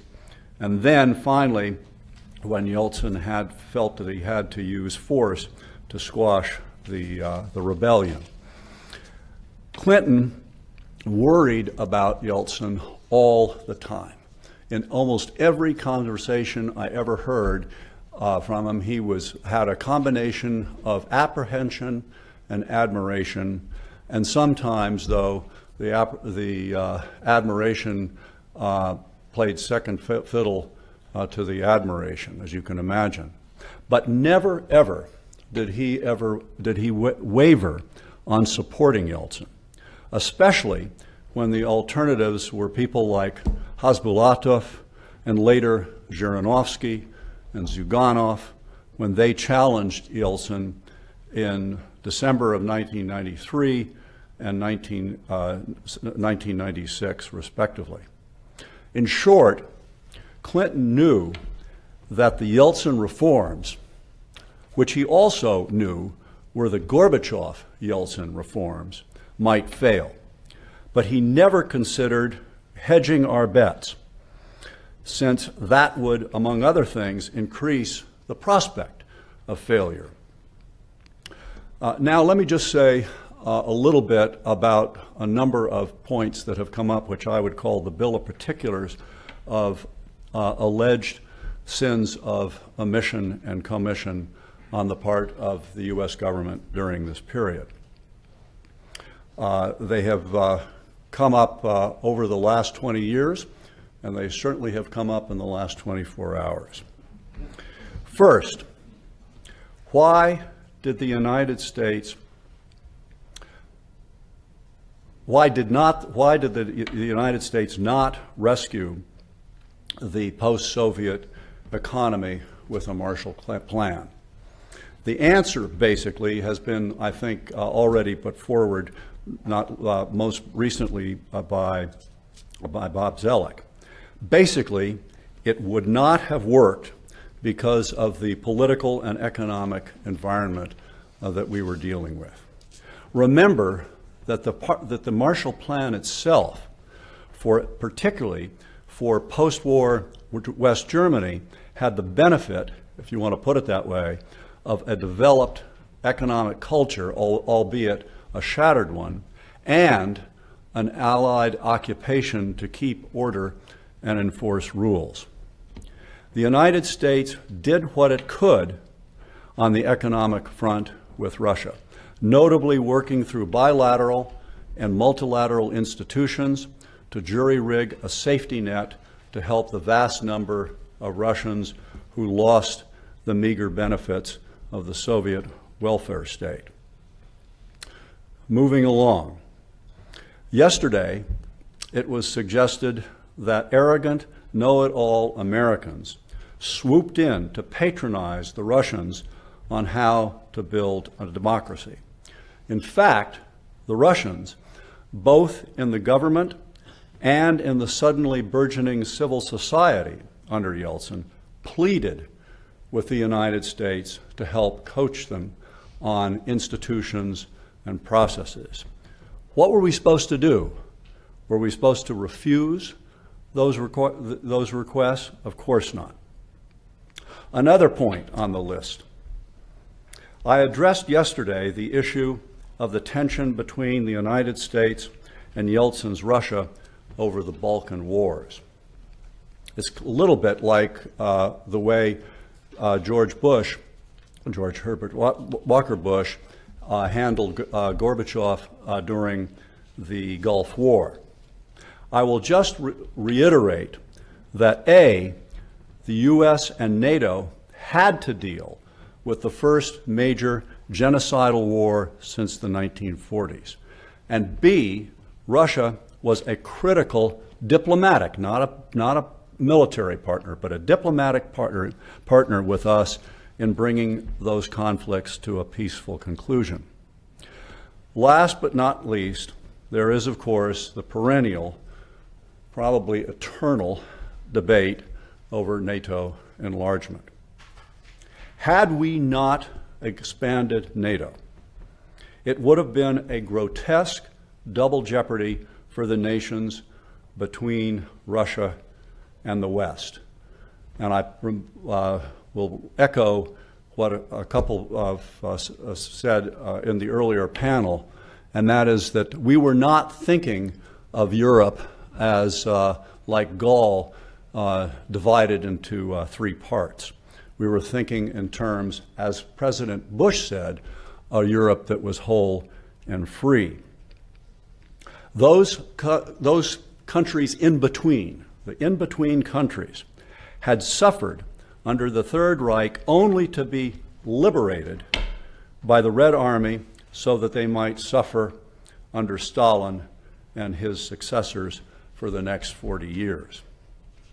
It would have been actually a triple jeopardy if we let them stay in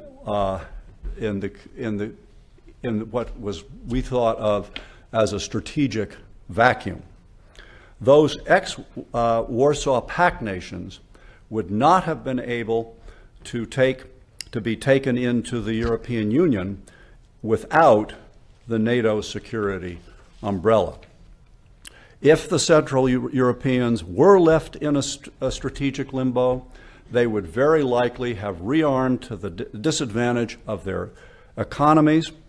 They might very well have resurrected revanchist territorial claims with their neighbors, and basically thrown that part of Europe into conflict and chaos. Furthermore, the U.S. and our allies did everything possible to convince post-Soviet Russia that it was not a target for deterrence for NATO. There are participants here who were active in creating the Partnership for Peace and the NATO-Russia Council during both the Clinton and the Bush 43 administrations. Bottom line, the so-called missed opportunities, I think, are phantoms. They simply weren't realistic or prudent or conscionable alternatives to the policies that we put forward. Two final points. Yes, the USSR lost the Cold War, but not because it was defeated by the West. Rather, the USSR was defeated by itself. That is, its murderous, self-defeating system. I noted yesterday, while the Russian Empire achieved record-breaking longevity, the Soviet Union had the biblical lifespan of 70 years. It was a political monstrosity, and it expired mercifully from a congenital disease that was induced by a spore inside a railway car that arrived at the Finland station in Petrograd in 1917. Gorbachev did his very best to cure the USSR, and he failed. Yeltsin did his very best to cure post-Soviet Russia, and he failed. Those are the facts, and so is this. As Arnie has said a couple of times, Vladimir Putin, while he has jettisoned Marxism and Leninism, has taken Russia back to a discredited and disastrous past. Arnie stresses the chronic inability to cultivate a modern economy. I would add quite another list. Rule from above and rule by fear, the big lie at home and abroad, expansionism, institutional corruption, a paranoid view of the West, the point that Bob Zellick raised at the very end, and a new form, a hybrid form of Cold War.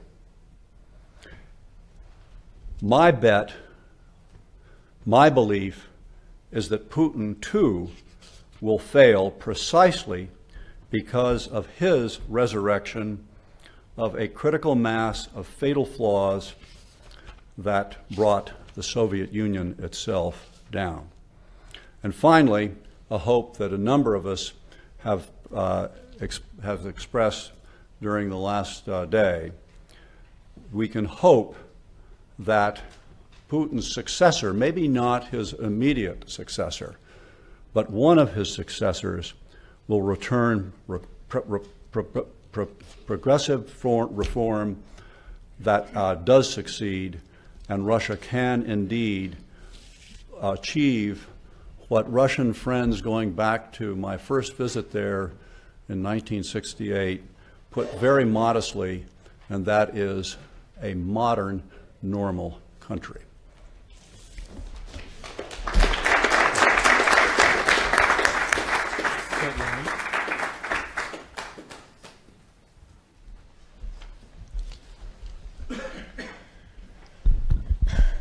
I feel really honored to be here. Thank you so much, Mel.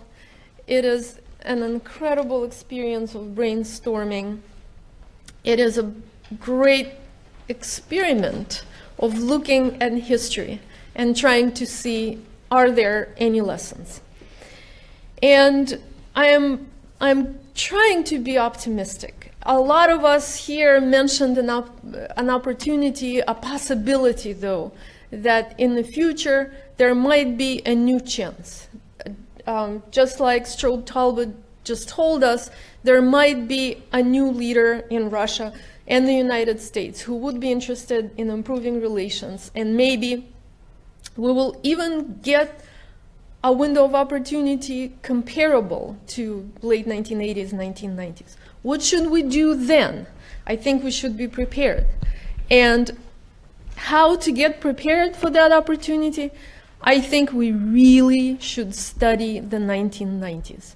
We should study the 1990s very closely, and we should try to understand what happened in the 1990s. And for that study, I could point you to a lot of Russian experts and even President Gorbachev, who said that the mistrust is not new. The roots of mistrust appeared in the 1990s.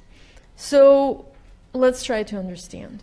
I also would like to mention that in helping us to understand the 1990s, of course, there are so many of the new documents coming out, but one of the sources that we should all look at is the book that Strobe Talbot wrote, The Russia Hand. It is one of the best books on U.S.-Soviet-Russian relations ever. It is very honest, it is empathetic, and it is very detailed. It gives us an insider view of what was happening and quotes a lot of documents. So I've used it extensively in my research, and again, I just want to thank you for writing that book. So let's remember how the Clinton administration comes to power. The Clinton administration starts dealing with Russia really in the beginning of 1993, and it inherits quite a situation. It does not start at ground zero. It does not start in December 1991. By the time the Clinton administration comes to power, the basic main choice in Europe is already made. And that is the choice to strengthen NATO, to reinvigorate NATO, and not yet to expand the NATO, but certainly thinking along those lines must have been there. It certainly was on the Soviet side. It is already the moment when the Russian liberals begin to think, those people who don't see NATO as threatening, they begin to publish articles in international affairs saying, well, NATO, strengthening of NATO is supplanting, is taking away the energy from what we thought would be building new European structures, expanding the European integration, and NATO is taking away or supplanting this process. We could talk about big imaginary thinking, but really the common European home was the idea to completely integrate the Soviet Union and then Russia in the European family of nations. There were other possibilities rather than strengthening NATO at the time, and as many people pointed out here, that even in negotiations with Gorbachev in 1990 over the German unification, a lot of attention was given to what was compared to the common European home. New European structure, CSC, changing the NATO character to be a more political structure, the 9 points, right? All that seems to quietly disappear from the attention of the US policymakers in 1991, 1992. So this is on the one hand. So Russia now kind of is feeling already not integrated, but certainly wants this partnership. On the other hand, the Russian economic reform, the liberalization and privatization that starts in 1992, by the end of 1992 did not produce any real results. It was very painful for the population. In the end of 1992, the inflation reached 2,500%, and this initial grand, deep support for the economic reform by the Russian population is becoming diluted. People want to slow down this reform, or people want to change this reform. And this is very natural when your living conditions, when your salaries, when everything you see around you is deteriorating. But I would like to stress here that the reform itself, both the democratic reform and the market reform, the liberalization, was not imposed on Russia. And I think this is an important point to be made. It was not imposed. It was the Russian choice to go with that reform. The team of Russian liberals who were around Gaidar and Yeltsin chose the kind of more American-based, Washington consensus-based version of the reform. And you could debate how good a decision it was. While the Soviet Union was a total command economy, now you're going to a very radical free market model, which is in fact even more free market than it was in the United States. But the choice was theirs. Yes, there were a lot of American advisors. As Stroke Talbot pointed out, Russians asked for American advisors to teach them how free market economy works. And the democratic choice was Russian, and the support for the democratic choice in the beginning of the Yeltsin's administration was very, very high. Remember, it was a very idealistic time. We all believed democracy in Russia was possible. We all believed mixed or market economy in Russia was possible. We had big ideas at that time. And so now, looking back, I'm thinking that some of the alternatives that were posed here are a little bit of straw man alternatives. For example, we're talking about when we discuss economic aid to Russia, we immediately say, well, there was no possibility of a Marshall Plan. But if you notice what the Russians were asking for, they were not asking for a Marshall Plan. There could be other forms of support from the West to the Russian reform. I will not go into detail, but for example, forgiveness of debt, which of course was done for Mexico. More favorable restructuring of debt, investing in certain specific sectors. For example, U.S. aid could be used to pay pensions, salaries for teachers and doctors. There were all these proposals were there. And yet, when we hear the Russian grievance that there was not enough aid, the response is, well, we could not deliver a Marshall Plan. I think it's a wrong extreme metaphor that does not really belong. I just would like to quote IMF representative to Russia, Martin Gilman, in his book. He says, in the view of what was at stake, it is almost unconscionable how little the rest of the world was ready to provide in support of the country's heavy post-Soviet transition. For the West, in retrospect, such a stance vis-à-vis a massively nuclear-armed country with a disintegrating political and social structure looks reckless. And I think he is right. So we're not talking about Marshall Plan, but we're talking more of an economic aid commitment. Now, the economic aid which was provided by the United States, I think bilateral aid was only $2.5 billion, went mainly to the U.S. consultants, which created this wrong dynamic. The U.S. consultants were paid to go to Russia and help, where the Russians felt that they could have used this money better for other reasons. It's a question whether they could or not, but that created this image of the arrogant Americans coming in and telling people what to do. Secondly, I think that when you look at the materials coming out of the U.S. archives, but also some Russian archives are also available. And we see these internal debates in the United States about Russia, and such sources as memoirs and, again, Stroke Talbot's book. You will see that the priorities proclaimed were very right priorities.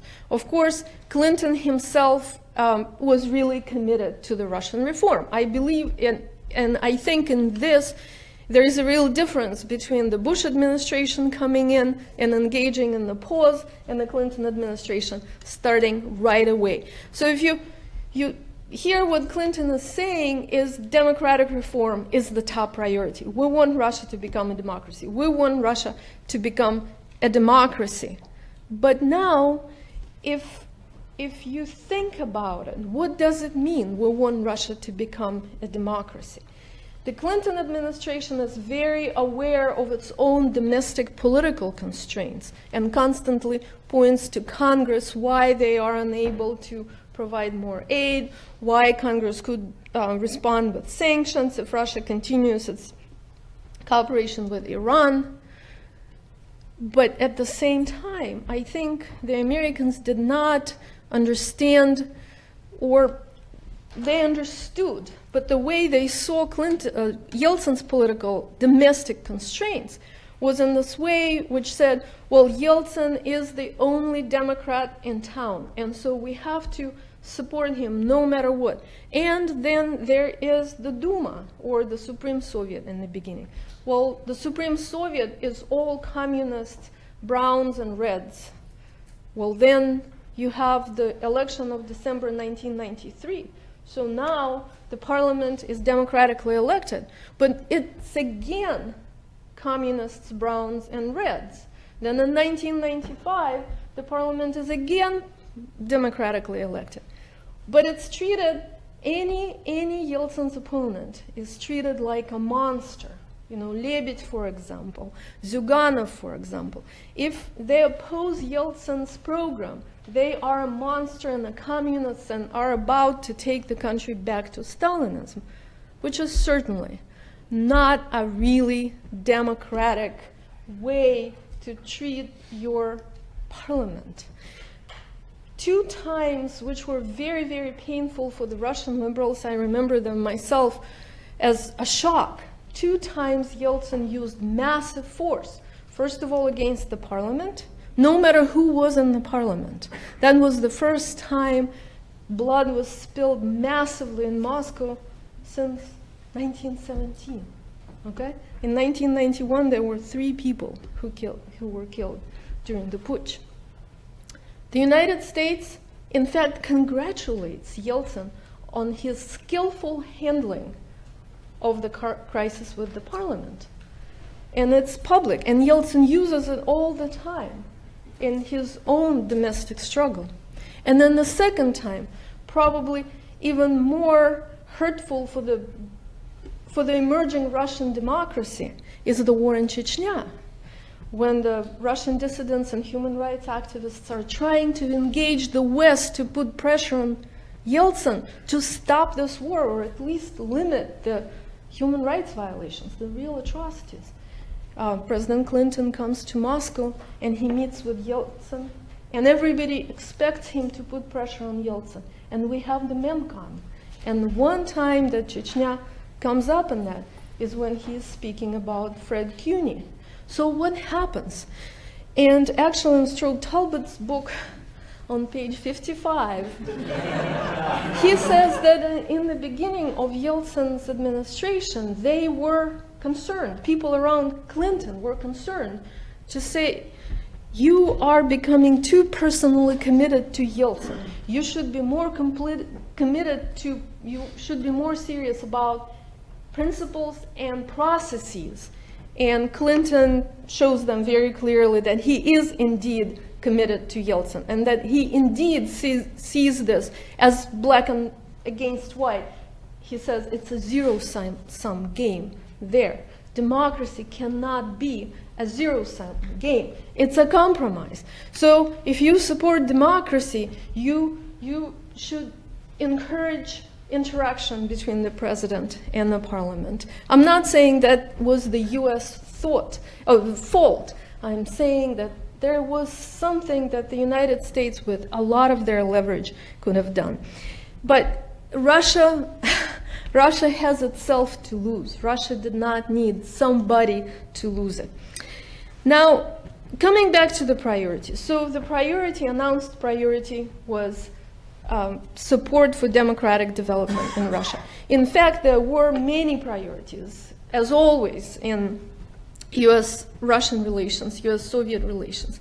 I think a very important priority was to make sure that the nuclear, chemical, and biological weapons were safe and secure. And there was a very important case of U.S.-Russian cooperations, the non-Lugar program, where nuclear weapons were withdrawn from Ukraine, Kazakhstan, Belarus. United States really came through and helped on securing nuclear, chemical weapons, not biological, in Russia. And that program produced real cooperation, military to military, politicians to politicians. That cooperation produced stories of success, friendships, and ability of these people to trust each other, connect with each other, and work in the future. There were other priorities. Certainly expanding NATO was a big priority for the United States. A lot of time, I think, in the US public statements, but also internally, they treated Yeltsin's resistance to the idea of the expansion as just his PR. He needs this for his PR. But if you look domestically, if you look at Yeltsin himself, he basically said in 1995 in May in that summit, he told Clinton, for me to agree to the borders of NATO expanding toward those of Russia, that would constitute a betrayal on my part of the Russian people. Throughout the Russian political spectrum, the opposition to NATO was so strong among the liberals for different reasons and among the conservatives. The only issue on which there was a consensus in Duma was NATO expansion.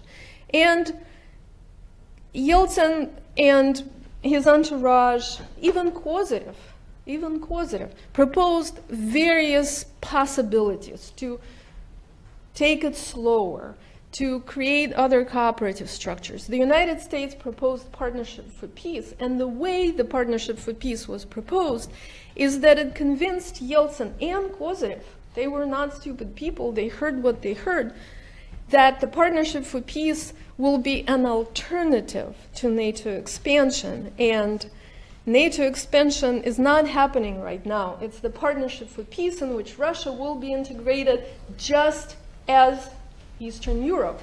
But that was, of course, not true. We can talk about it later, we just don't have time. But I will now pose the question of priorities. Very often in Strobe's book and also in the documents, you can see that, yes, there were these high priorities. But at the moment, at each particular moment, let's say in May 1995, in other summits between Yeltsin and Clinton, those priorities were superseded by priorities of the day, and I would say the common priorities of Yeltsin and Clinton, Russia, and the United States were superseded by priorities that were more unilateral. For example, building of the democracy and sticking to the principles of democracy was superseded by the issue of NATO expansion. And, you know, all these conversations that we have now, they devote so much more time to issues like trade with Iran. NATO expansion is just really, really a major issue. Cooperation on nuclear security, which was incredibly important. But in fact, when you look at it, the actual support for democracy becomes very low on the agenda. Support for liberalization is much higher, but there was also this belief that with economic liberalization, democracy will eventually come because economically liberal society tend to be democracies. Okay. one thing I would like to conclude with is that, and a lesson. So Clinton and Yeltsin, in every summit that they had, in many phone calls, we don't have transcripts of phone calls yet, in a lot of internal documents, they talked about partnership. So the word partnership is used over and over and over, strategic partnership, the issue of friendship, the issue of personal relationship. But partnership, partnership, partnership, partnership, this word is overused. But what do they mean by partnership? If you look at their conversations, you know what struck me? I spent the last 5 years reading Gorbachev-Reagan, Gorbachev-Bush conversations all the time. And now Yeltsin's Clinton mem-cons come out. And it's a completely different conversation. It's a completely different conversation. Conversation goes something like this.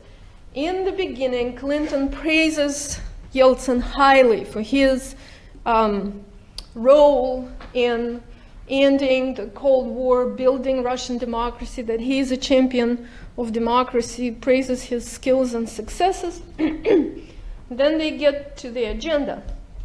And the agenda usually includes Iran, nuclear issues, Yugoslavia, and then NATO expansion. And they, changed their priority in different conversations. And Clinton tells Yeltsin, well, look, this is what you should do. This is what you should do. This is in your interest. And gradually, among the Russian elite, even among very liberal people like Andrei Kozyrev, this definition by the United States of what your interests are became very grating. In one of his conversations with Straub, Kozyrev actually says, well, don't add insult to injury by telling me that what I have to do is in my interest. So it seems like this partnership is kind of, skewed. It's the United States trying to explain to Yeltsin what's in his interest and that he has to do it. And sometimes it goes just like that. Boris, remember, this is what you have to do. Remember, this is what you have to do. And Boris always objects in the beginning, and then he says, I understand. I understand. The number of times you have this interaction is striking, but it also was not well accepted by the Russians. The Russian liberals who came to power, they did not feel defeated. They did not feel that they were going to taught by somebody, and somebody will define their interests. If you want to be in the family of democratic nations, that's your interest, and you got to do that, even if you, at the time, find it distasteful. So very quickly, you hear Kozyrev and Yeltsin speaking about the cold peace. It actually comes very quickly. So one of my lessons to Putin and whoever is president of the United States is, don't use the word partnership when you really don't mean it. If it's a partnership, then the agenda has to be defined by both. What is happening in the 1990s, and that's what the Russians complained about, is that the agenda was essentially defined by the United States. And when the Russians were willing to cooperate on that agenda, like non-Lugar, it was a very successful cooperation, okay? Not so much on NATO expansion. So be careful with the word partnership. Also be careful with very close personal association and building up this partner as the only indispensable person. Treat Russia as a country that is trying to become democratic. Even with, everything that's happening right now, there will be another opening. And when it is, treat other political forces in that country as legitimate forces and not just scary monsters who are going to take us back to Stalinism.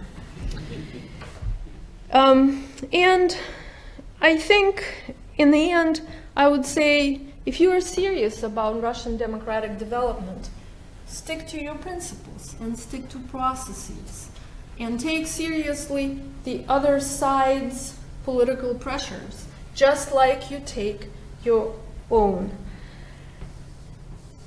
Two words that I would like to end with are empathy and respect. Empathy and respect are very, very important in US-Russian relations. I think Frank Castigliola pointed out in his presentation how Roosevelt was able to employ these two. But what I am trying to understand, certainly Clinton administration had empathy for Russia, and the Clinton administration had really the best experts there who were willing and wanted to help Russia. So how does that not work out? I think to learn any lessons for the next opening, you gotta understand how is that most well-meaning and prepared administration does not fulfill its goals with the Russians, and how does that make Russians really aggrieved about the 1990s? Thank you.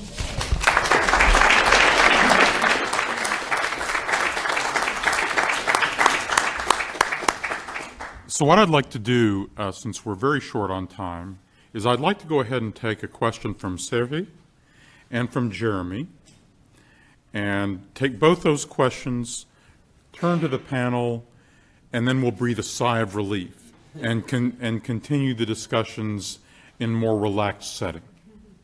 Sergey. Thank you for a great panel. And 1990s are extremely important. On the one hand, it's a soft landing of a huge superpower without major violence. On the other hand, issues that we have today in US-Russian relations, their roots are also in the 1990s. And the question that I have is with regard to the fate of the Commonwealth of Independent States. And Putin in his Crimea speech said that when the Commonwealth was created, we all believed that that was a form of joint sovereignty. And that was my understanding is the Russian position in general, people around Yeltsin. Republics had a different look at that, treating their independence quite seriously. And US role in that was extremely important. So siding with the seriousness of independence versus Commonwealth as a form of Russian control over the area and limited sovereignty. So my question is probably mostly to Strobe Talbot, and whether in Clinton administration in the 1990s, those issues were discussed in those terms, whether side with Russia versus Republic, what the fate of the Commonwealth would be, or it was something that wasn't really something that was the issue of discussion, and it was inherited from the Bush administration that, well, sovereignty means sovereignty and independence means independence. Thank you. And to Jeremy. Thank you for an excellent panel. I think it's extraordinary the range of issues you covered there. My question comes from both being an analyst and someone who was in Russia at the time. It seems we can't talk about these issues without talking about the ways in which the privatization of the economy occurred. And I just remember being there, I mean, you all know this better than I do, but I just remember being there and seeing people's wealth collapse in front of them and seeing how wealth was stolen from right in front of their faces. And I don't think, I know that wasn't the intention of the Clinton administration, obviously not. What have we learned from that? How can we make sure the next time we're in this sort of a situation where you have a transition from, let's say, an authoritarian regime to a non-authoritarian regime, when there is an economic transformation of that kind, what have we learned going forward? How can we help to guide that process better in the future? Strobe, why don't you start off, and then Svetlana, you can have the last word. First of all, I think this has been particularly important for me to hear from you. There is I'm a little bit frustrated, if I can put it that way, that there is something like a Rashomon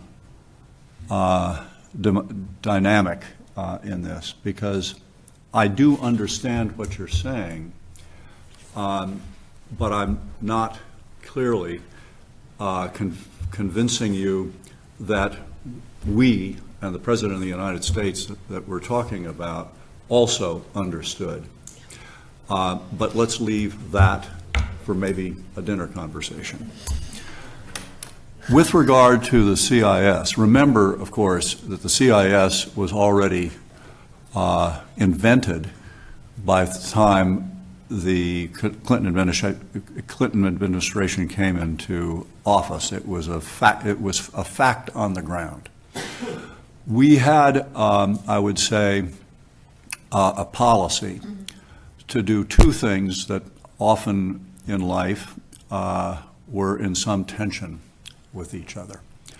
One thing was to treat Russia as one of the 15, this goes beyond the CIS, one of 15 new independent sovereign states. And we made a lot of efforts, including having cabinet officers, the vice president, the president himself, those of us in the lower echelon, going to as many of the other 14 republics as possible to make sure that they felt that the United States respected their new status as sovereigns. There was one issue, of course, where we took the side of Russia, and that was that we wanted, we were dead set on having a Russian Federation that was the only nuclear power in what had been the USSR. And that caused a lot of diplomatic angst and struggle, and fortunately we were able to do that. And you didn't touch upon that, but that was an issue that we understood not only from the Russian standpoint, and imagine where we might be today with the relationship between Russia and Ukraine, which of course was the big problem, how dangerous the situation would be. Let me just pick up on one point that you said and articulated very passionately, or maybe even with hurt feelings, as a Russian. Emotionally. Emotions, yeah, yes, partnership. By the way, the word partnership doesn't, remember, I think it was Reagan who said, back in the bad old days of Andropov, there is no word for freedom in the Russian language, right? Yes, right. He did say that once upon a time. There is, of course, a word for freedom. There was not a word for partnership. Партнерство. Yes, right. Thank you, from the English language side of the table. That's my point. That's my point. And of course it was skewed, Svetlana. Of course it was skewed. This was the United States at its, whatever you want to call it, its unipolar moment. Whereas your country was splattered all over the map of Eurasia. And the largest part of your country, the one that I assume is yours, was a collapsed state and had a complete disintegration of its ideology, its anthem, which has come back, of course, and its system. So the skewing wasn't because we were trying to have our way with you. The skewing was an objective fact. And I'm going to be very protective here of my president at the time, and very, very compassionate towards your president at the time. Both of them worked to make sure that their personal relationships were as unskewed as possible. And then what we're not going to do, Mr. Chairman, is go through all of the particulars. But in every one of those particulars, Bill Clinton was doing the best he can, did the best he could to make sure that insofar as it was possible to treat Russia as a big player in the world, the G8, you didn't say anything about that, I have an the former G8, and Boris Yeltsin himself as the leader of the country who was democratically elected. And I don't know what more Clinton could do, and I know you think he could have done more by either deferring or canceling the expansion of NATO, but I've already given you my thoughts on that, and I'll leave it there. Strode, did you want to touch on Jeremy's question at all about what lessons to learn about dealing with a country with a blasted economic landscape and weak intermediary institutions on which you can build something? Not so much even to reflect backwards, but as you take away from that, anything that you want to say to Jeremy? Nothing that would enlighten you or make me sound very wise. But I can imagine that if the Putin regime remains in place even after the disappearance of Mr. Putin himself, people in that future in the United States and in a political West, if there still is one then, should go back and look at this episode and see if they can, and listen to what Svetlana has said, that they can bring to the next disintegration of Russia. I can imagine Russia, Russia is still, even though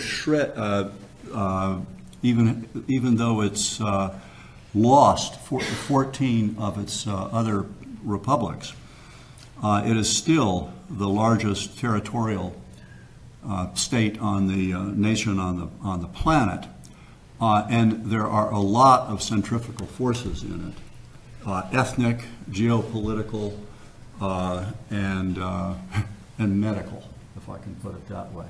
And so I can imagine that down the road, if we do not get another try, or if Russia does not get another try, of what I would call a liberal reformer, not a monarchist at all, a czar, that person is going to have a sense of deja vu, and so is the world. And I think that is an important part of what could come out of this conference. I'll try to be very brief because we have a plane. It's just a wonderful discussion. I just wish we had more time. Strode just said that he was not able to convince me that they understood. In fact, I am convinced that you understood. Well, we were just wrong. No. I think you understood correctly what was going on. You understood it correctly. It's just that your priorities clashed or were not completely clear to you as you were going into your dealings with the Russians. You understood Yeltsin's very precarious position. You understood the compromises he was trying to make, sometimes very unseemly. He understood why he used force. You understood why it was difficult for him to end the war in Chechnya. But rather than try to put some pressure on him or to say, okay, we gotta, as you pointed out in your book, we should focus more on the processes and building institutions and encouraging Yeltsin to talk to his opponents, even if they don't look good. But I think while understanding, you felt that Yeltsin was the only person in that whole country, only person, not build democracy, because democracy is a messy thing. But Yeltsin was the only person who could guarantee the U.S. interests in Russia. I think. Well, could I just move in a little bit here? I think you mentioned three people. I can't remember if it was. Kozyrev, Andrei Kozyrev. No. We. Lebedь, Zyuganov. Lebedь, we had no quarrel with him, and we actually found before his death times to go and talk to him. Right. But Zhirinovsky? Yeah, awful. Okay. Awful. Yeah. Zyuganov? If the 19, I don't know if this is something I should push forward as something to be proud of or a confession, but the prospect that the Communist Party would come back, and the head of the Communist Party would come back in 1996 in Russia was very, very serious for us. Right. But that goes a little bit to privatization and loans for shares and all that. I have had probably over the last 20 years, almost, yes, 20 years, 10, 12 conversations, particularly with David Lipton, somebody that I think many of you know, who was the Larry Summers' guy in the team. Was there anything we could do when we saw what the deal was that Yeltsin was making with the oligarchs to get him to stop doing that?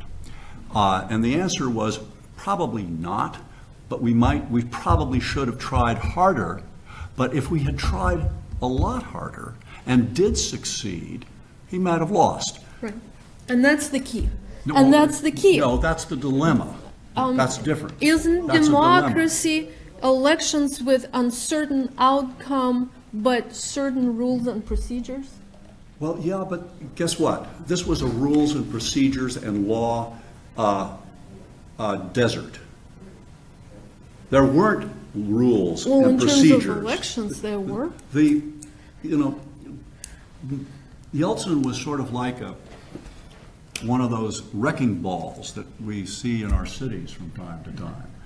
I mean, he did a hell of a good job of knocking down a really ugly piece of architecture, the Soviet Union, and then the Russian people and the citizens of the other countries had to live in the rubble. And Yeltsin, and everybody else who were well-intentioned had to work with the rubble.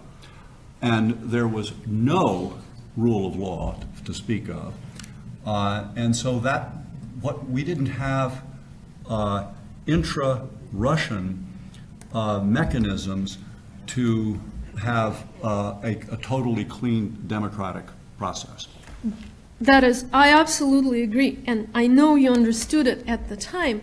You also understood how bought that election was by the oligarchs and by the oligarch-controlled media and by loans for shares among those. So rather than, well, I just don't want to turn it into, Clinton is to blame for the fact that Yeltsin was elected. Yeltsin was running a dirty campaign supported by the oligarchs' money through loans for shares, but not just because of that. The oligarchs knew if somebody else wins, they get nationalized. Zhirinovsky was the number 3 candidate in that. Right. And he famously said in one of his campaign speeches, "Don't worry, this will be the last election you'll ever have to vote in."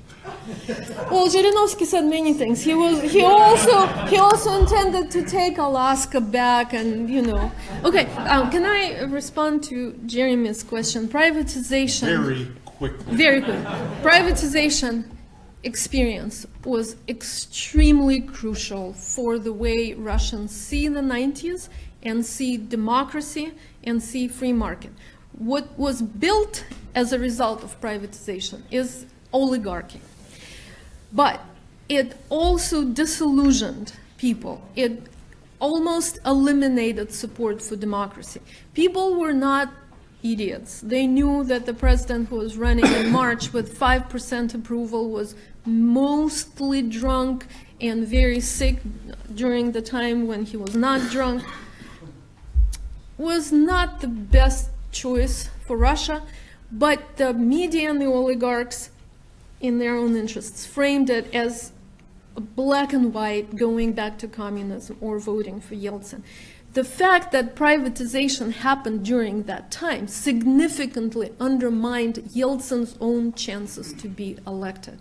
So there was a great missed opportunity much earlier on to slow down the economic reform. I am not an economist. I can't tell you how. I think institutions had to be built first, and the pace of the reform had to be slowed down. I am kind of with Yavlinsky on that issue. I don't know if that would have worked, but what we know now is the way the privatization actually worked out undermined support for democracy, created the system where there was no rules of law, that mafia was running around, and everything was sold, including gradually free media, unfortunately.